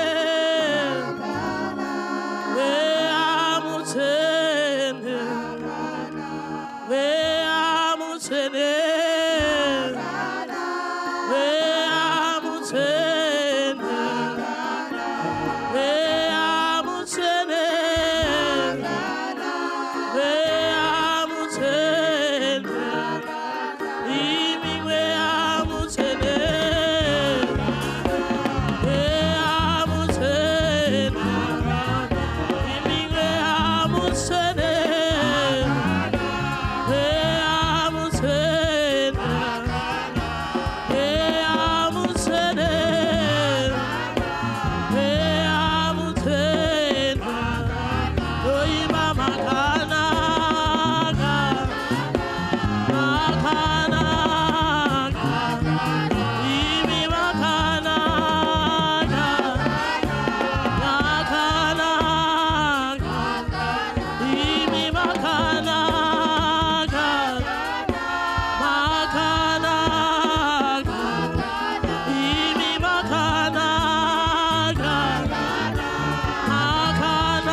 Here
kuti tinamatire this thing. The power to have the right convictions and the power to sense the right conviction. Each and every day, you are faced with two decisions, either to go left or to go right. But when we have the Spirit of God, we take the right convictions. Kunema convictions akawanda. You see, when we sit, Pampacho, you say, should I do it or should I not do it? Pampacho, you say, I would do it, but you still don't do it. Maybe ndini ndakanyanya kushata, but pane pamwe paunonyatsotora kuti chini chandisuda kuchiita ichi. But you can see kuti the following day you still do it. You don't want it, but you do it. Kune ma situations akadaro ekuti mweya mutsvene ari kuti let's go this way. Iwewe you go this way. You know I want to do this, and you do this. When I grew up in the AFM, there are so many things that we were taught, but we didn't do them. But most of them, pamwe pacho paunoda kuzozviita unenge watove nemavanga akanyanyisa, unenge watozara nemavanga akanyanyisa. Even muchitaura izvozvizvi ndinogona kuti ndine vana vasikana vakawanda vari muno nevakomana vekuti mune matomboudzwa kunzi aiwa, don't do this, and wobva wanoita that, wozoona kuti that which were stopped has caused a lot of problems in your life. I'm going to matter the power to be able, could whatever conviction that I have, I've done it. And we also want to pray that there's nothing that we love more than the Lord. Sometimes we are not doing it because we love certain things more than anything. It's a prayer, it's fun. But if we don't pray for the decisions that we make, it doesn't work well. I got out, don't take a text on a long distance. My texts are safe. So can I in that window? I was schooling at University. Bamnin, Musakwire Makombi, Kwira Ima Baz. And I'm in a long distance. It does not apply here. It's something that I'm not saying don't take taxis long distance. No, I'm just giving you a scenario that worked that time, not here. Then when I was praying, I went, I had a conviction. Yekuti usapinde. Mazwa mkoma akaringa. But vanapinda mkombi. Ndapinda mkombi. Vazanzi ni wame baba. Pava garab. Mdzimai wangu abuda. Achauya. Kombi yanga yazara. I was happy kuti ndatowana irudi iri kuenda. Ndabuda mota meya. But ndabuda momo ndakatovaudza ndikati mudare iwewe kayo. Usade undijairira. Dairi ari rimwe zuva ndio waidzika uchimirira mukadzi wako. Ndabuda ndagara basi. Kombi vayaenda. Vandasara vandapinda futi mune imwe kombi. Ndichingonosvika pamapinga paya. Kombi iyoyo yanga yakakudubuka, no one was left. But my spirit was telling me not to do it. Dangonamata kuti can Mwari havagoni here kutibatsira through because our theme scripture is Holy Spirit, our advocate, our helper. Kuti pamwe pacho chinhu chauri kunzwa kuti chakanaka kuti ndiite, ukwanise kuchiita. People are sinning not because they don't know the truth. They don't have the power to do the truth. Akuna munhu ari muno asikaziye kuti chihure chakashata. But people still hura. Akuna kutosanganisira ma teenagers vanotozoti chihure chakashata. But do you have the power not to do what you are not supposed to do? Because you end up doing what you know you are not supposed to do it, but you don't have the power to stop to do it. But we end up gossiping. Why? We do not have the power to stop it. That's why we want the Holy Spirit to help us to stop things that we are supposed to stop and to do things that we are supposed to do. But we need the Holy Spirit to enable us to do it. Guys, wrong.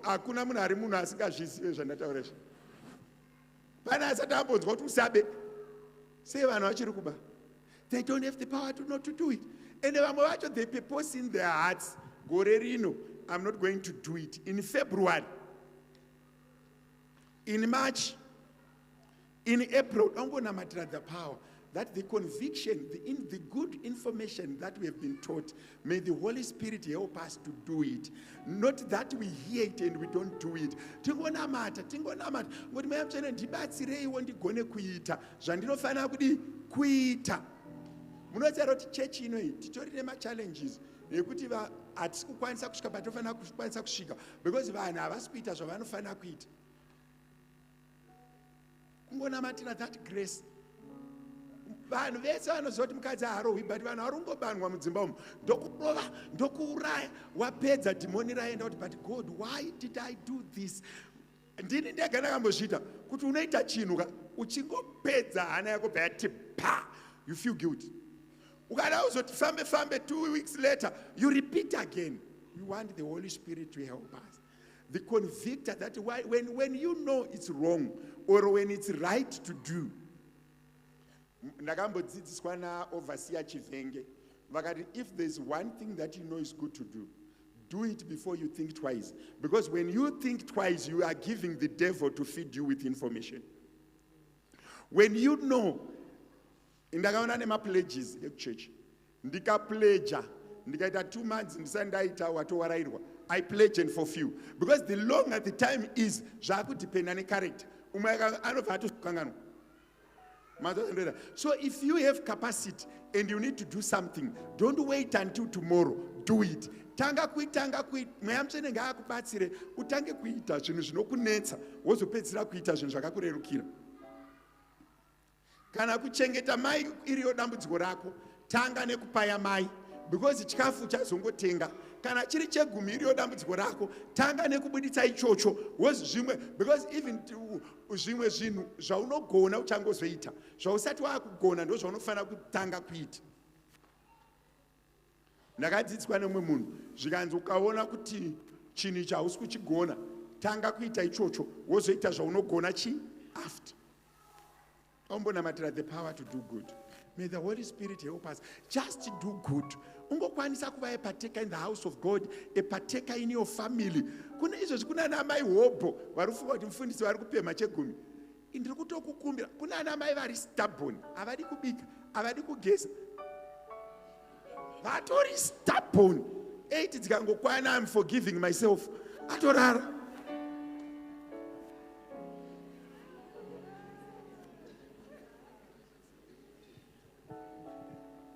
I'm forgiving myself. And these are things that are destroying you. Kune vanhu vari muno wekuti they haagoni kugara asi paFacebook. And what my bad habits that we have, Mama, actually we need to find ways of changing. I'm training God to work for God. I can tell you, someone who is stingy everywhere. Someone who is cruel everywhere. Someone who is bad everywhere. So when you start to be good, it spreads everywhere. Zvindine vanhu varume vari munomu vakaomera vana comrade omerai. Asati akambopa mukadzi wake pocket money. Mari isina zita 500. Hampi. Mukadzi wake asati akambopiwa mari. Mwana wako chaiye. Tine chirongwa chatoda kunamatira chatoda kuita sana baba inonzi weekly challenge. Wiki rino ndichatokupai manje. Weekly challenge inofanira kuti kuna baba wega mbamake. Tikuedza kuvakurudzira kuda agoni kutaurawo nemhuri yake zvakanaka. Muri kuda sadza here? Saka wangochiti ndodyei.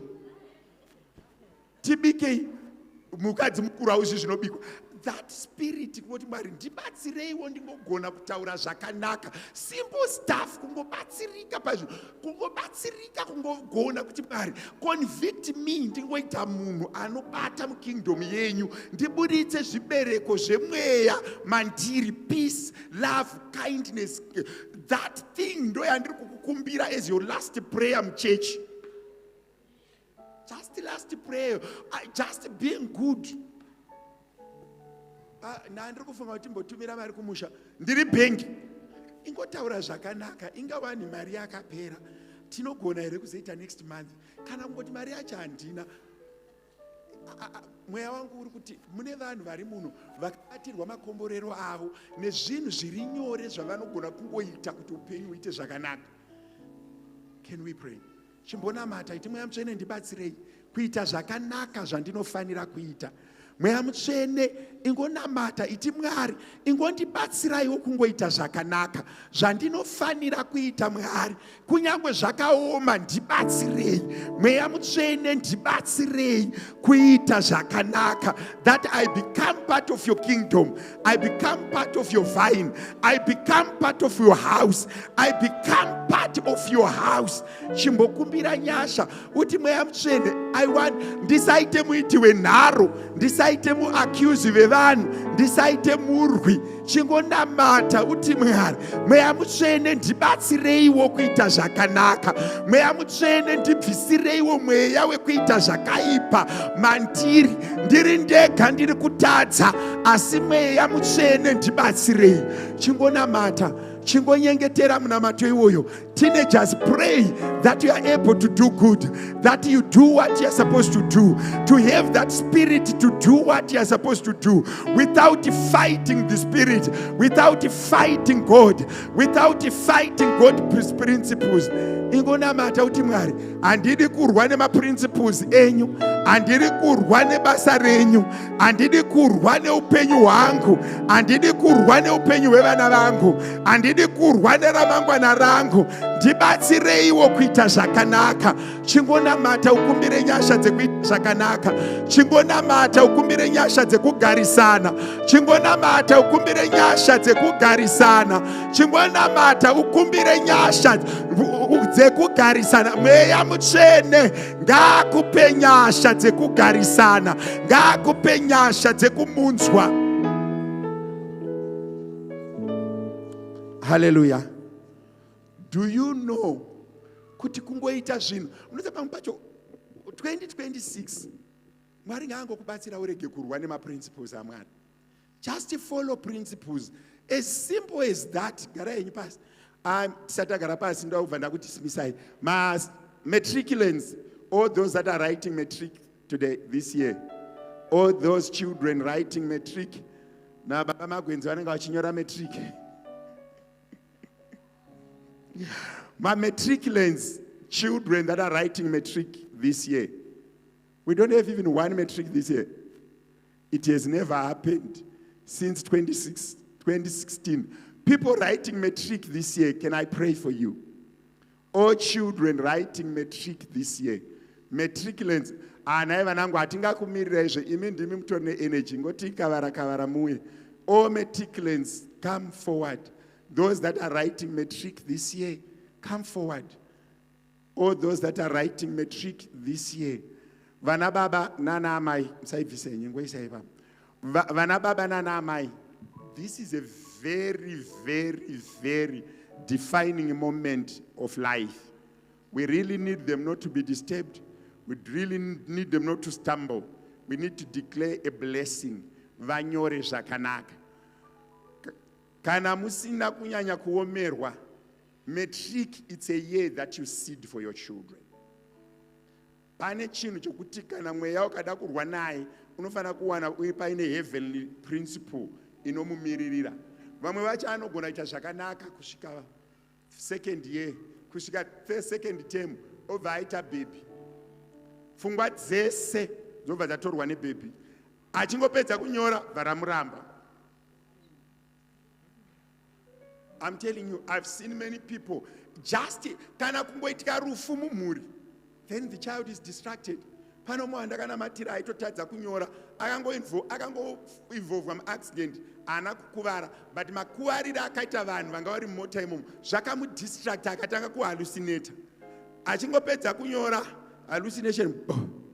So these guys need our prayers. Vana baba nana mai, pamunoenda kugomo muna February, pamunoenda kugomo wana mama muna March, uine mumeticulent, endaone zita rake, endaone offering. Unoti Mwari, ngarege, this child must not stumble. Zvakanyanya kukosha. That's a defining moment. We need to pray for them. My elders, we are in Chataura, ndiri pa mic. ndichideclare maelders achivaturika maoko babatolana simukai tinamatire hama idzi Mwari verugare vachitiitira zvakanaka. Baba ndinokutendai nevana ava pavakunyora metric gore rino, umwe neumwe wake Mwari ngaashaye chingarwa naye kana chingamira panzira yake akatadza kubudirira. Baba hakuna akamimba nemi akanyadziswa. Tauya nevana vedu mugore rino remetric, tauya navo mugore rino remetric. Mwari ngavarege kukanganisika emotionally, ngavarege kukanganisika mentally, ngavashaye chingamira munzira yavo. Kudzimba kwavanobva vabereki ngavawirirane, varege kukanganisa vana. Ipai nyasha vabereki dzekuwirirana. Kuzvikoro ngavarege kusangana nemaobstacles anorwa navo. Mwari ndiri kudeclare nyasha pavana ava. Mweya Mutsvene vachengetei, vhurai pfungwa dzavo Mwari gore rino. Vachengetedzei kumhepo dzemarudzi, movachengetedza kumhepo dzemhuri, movachengetedza kumweya inoteera ropa, movachengetedza kudhimoni renhamo, movachengetedza kumhepo dzinoramba chakanaka. Baba ndadeclare nyasha pavana ava, ngavakomborerwe nemi Mwari, ngavagamuchire simba rekukunda gore rino. Kunyange achiteremerwa, Mweya Mutsvene mubatsirei arege kuremerwa. Mweya Mutsvene mubatsirei arege kuremerwa. Mweya waShe vabatsirei varege kuremerwa. Baba tavaisa muruoko rwenyu, nyasha ngadziburuke, muvatungamirire, muvachengete gore rino. Nyasha dzifambe navo nekuzodza kwenyu Mwari kuve pamusoro pavo. Baba ndakutendai, Baba ndakusimudzirai muzita raJesu. Amen. Hallelujah. Hallelujah. Muzita raJesu. Hallelujah. Kune vamwe vanhu vasinganzwisise pandinoti mwana haagoni kunonyora metric musina kuunza mari kuorder. Imimi hamuna kuunza but madhimoni haaregi. Kana ndozoti month end haisati yakwana, but munofanira kutera this prayer ne seed. And hamusi kutemba munamato wamufundisi chete. Shoko raMwari rinoti mubereki ane simba rekuropafadza mwana. Pamunobata envelope iyoyo, ndoda kuti muchinge muchiropafadza mwana wenyu, taurai mazwi anobata mwana iyeye. And hakuna mwana futi anoenda kuuniversity asina kuisirwa seed. Anoenda ikoko unosangana nezvinosangana nevanhu akadzoka asina degree. Manzwa zvandinoedza kutaura, pane chinomuperekedza chekuti akasangana nemamhepo ariko, kune prayer inofanira kunge yakamuteera, kune offering inofanira kunge yakamuchengeta. Offering dzamuri kuramba undipa idzi, muchinotenga KFC. Ndambokuteereresai audio. Ndambokutenderesai audio. Ndakapiwa seed pakaitwa miscarriage. Ende uchingoudzwa kuti kwaita miscarriage unototanga kuziva kuti ndakadya mari yemunhu. Ndo haupengika, unotanga kupenga zuva iroro, unoramba uri normal. Zoti mari yemunhu ndakaidya. Ndo paunodzokera pamberi paMwari, woti Mwari mukaramba muchidai, mandisiya ndega pabasa ramakandituma. Replace. Muri kunzwa zvandinoedza. So patinoita zvinhu izvi, we don't do it as begging. We do it spiritually. Upenyu hwangu haungabva hwazonyanya kuchinja nekuti maisa kana 5,000 or 3,000 member. No, no, no, no. Kune kwatakabviswa naMwari hatidzokeri. Isu what I'm saying. But iyo imari tinoida kuti tikwanise kuropafadza vanhu. Manzwa zvandinoedza kutaura. Kwetoti kana muinayo aiwa ndinoida. Ende kana yauya haisikuenda kuna mai mungano aiwa. Iyi kana zvanetsa munobvunza inini idya. Nini? Munhu ari kuti inoenda kupi? Ndiri kukupindura iyo inodyiwa nini? Ndini ndinotoivhura. Ndobva ndaziva kuti ndaane chikwereti munzvimbo yemweya, ndobva ndanoirowa. Kana zvanetsa, vangani venyu vakamboita vana under me, vanoti mufundisi takazotagura nhumbu dzedu under you. Handi munoziva ndakati hatisi chinhu, kana angovhunduka munondiudza.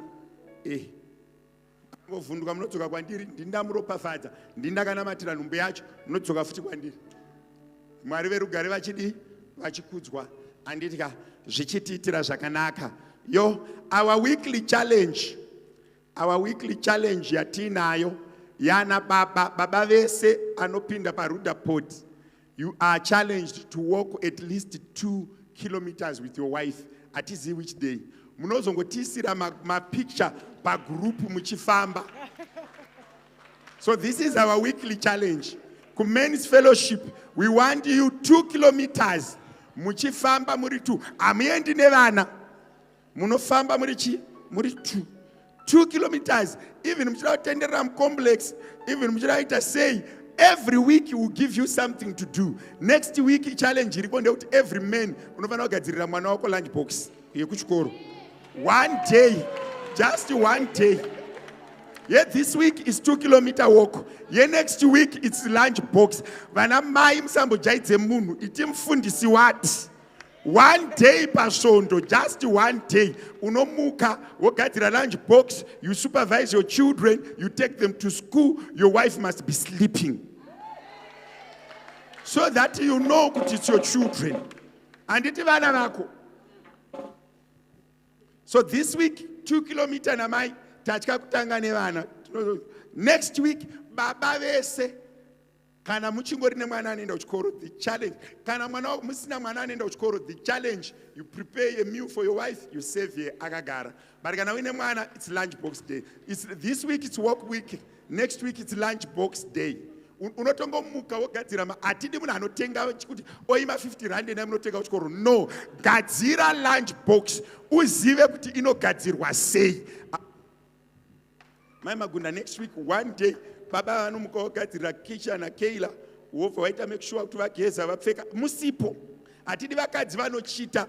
Ngaagadzire otora picture oisa men's fellowship. We are just doing it to make it fun. Is it bad in any way?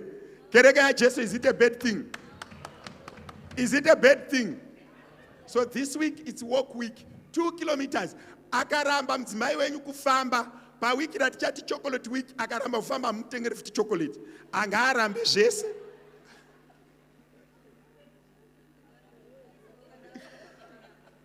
Vana baba havarambi, because kana wangori pa group, tinotova monitor. Toda kuti secretary wemavana baba achazotaura kuti varume vangani vakazadzisa pa group. Mukadzi wenyu haatyisi. Unotongo kutorwa muchifamba moti pesero kuti isu tafamba tuchida any day 2 kilometers muchifamba mese. Vangani vana baba we. Vana baba we. Dzakaoma here apa hatisi kushandisa mari tungova. Then chekupedzisira kana zvichibvira endawo kana aye kuvalentine. Valentine yeSaturday nevalentine yemaruwa ekumba. Kana usina enda kuRufende unocheka cheka ariko mazuva ano kuri kunaya wouya nawo.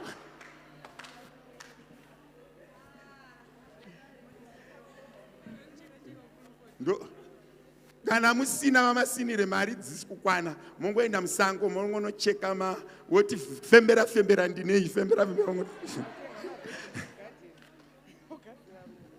teenagers oye vanana baba mowareminder teenagers, can you be our alarm raisers? Kungoita kuti chechi inakidze zvidini zvinakidze. Mwari verugare vachikudzwa, unzai zvipo zvenyu nezvegumi zvenyu kuna She nekukurumidza. Vari kuda kutendeuka ari kuti handisati ndagamuchira Ishe saishe wangu, Jesu saishe namuponesi wangu. Even wakauya kuchechi kare, just come forward. Vada kutendeuka. Even wakauya kuchechi kare ukapinda madepartments zvikadii, just come forward. Uyai tizopa kuna She. Uyai tizopa. Mwari verugare ngavakuitirei zvakanaka muzopa kuna She. Amodimo alideng yeah. Modimo alideng alambi. Modimo alideng yeah. Modimo alideng alambi. Ayo matata. Ayo matata. Ayo matata.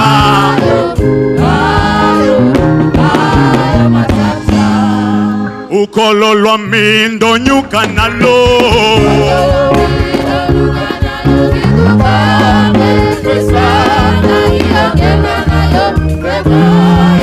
Ukololwa mindo nyuka nalo.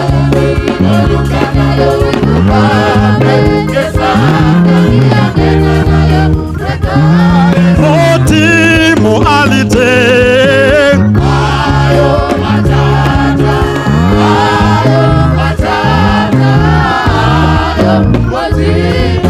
Otimo alite.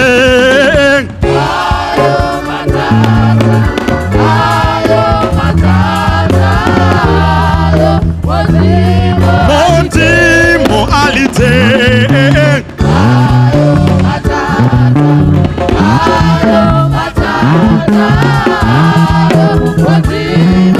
Ukololwa mbindo nyuka nalo. Esanda ngilongena nayo. Ukololwa mbindo nyuka nalo.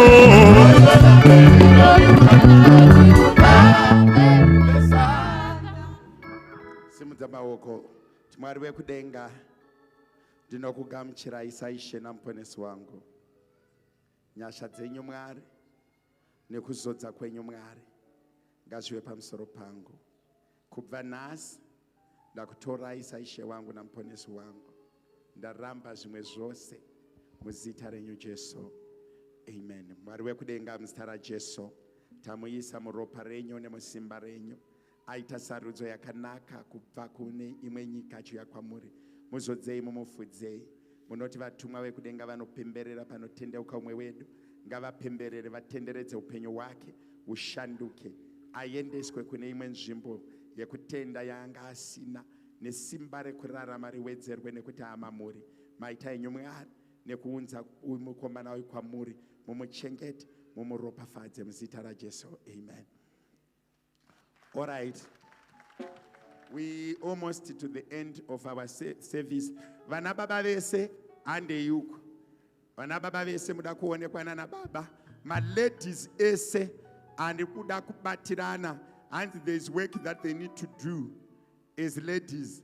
Arikuti I want to do it. Unoshinzwira ikoko. Kana kuti ngavasare vese kuti vazive kuti chi. Saka my ladies ese garai up. Vana baba vese pindai umu. Vakomana nevasikana vese vapfuura 25 endai munoronga zvekuroorana panzi.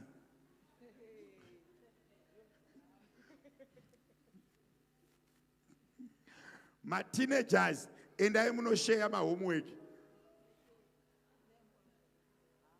Vana baba handei. Ma-ladies ese kusiya kwamaimufundisi. Gogo chakata kana mangotsanangura zvamuri kuda, vamwe vanobva kubuda, vamwe vosara. Saka ma-ladies ese, ma-visitors handei pamasofa apa, vana baba handei uku, vana mai vese huyai apa muchibva kwamakagara. Ma-teenagers ne-youth, mira ipapo ndiropafadze chechi, ngomira pauri papo, baba ndokutendai nezvegumi nezvipo nekereke yenyu paya kupinda muguta. Ngairopafadzwe nekuitirwa zvakanaka, simba rekurarama rive pamusoro pavo. Patiri kutanga revival, Mwari vekudenga tiitirei zvakanaka, titange tiri musimba, titange tiri muzodzo dzenyu muzita raJesu. Amen. All right. Handei vana baba vese hande uko. Vana mama uyai mugara apa. Vana mama, vana baba uko. Vana mai vese uyai apa. Kana vana mama vari kurewe. Vana baba handei. Kana utopinda prayer room. Veku finance. Mai mugando murosarama.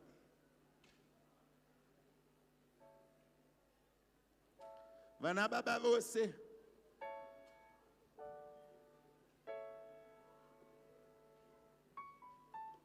Vana mama uyai apa. Oh, hands my girls.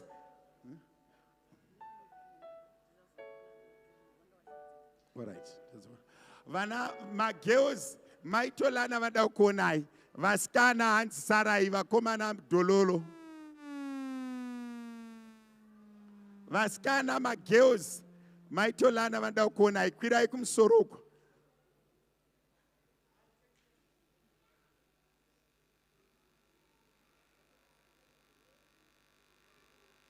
Girls, kwirai kumsoroko.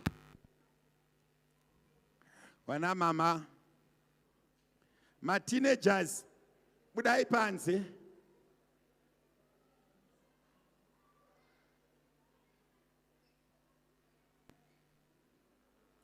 Girls Fellowship, murugudi wako na maitolana. Mama, you can go ahead.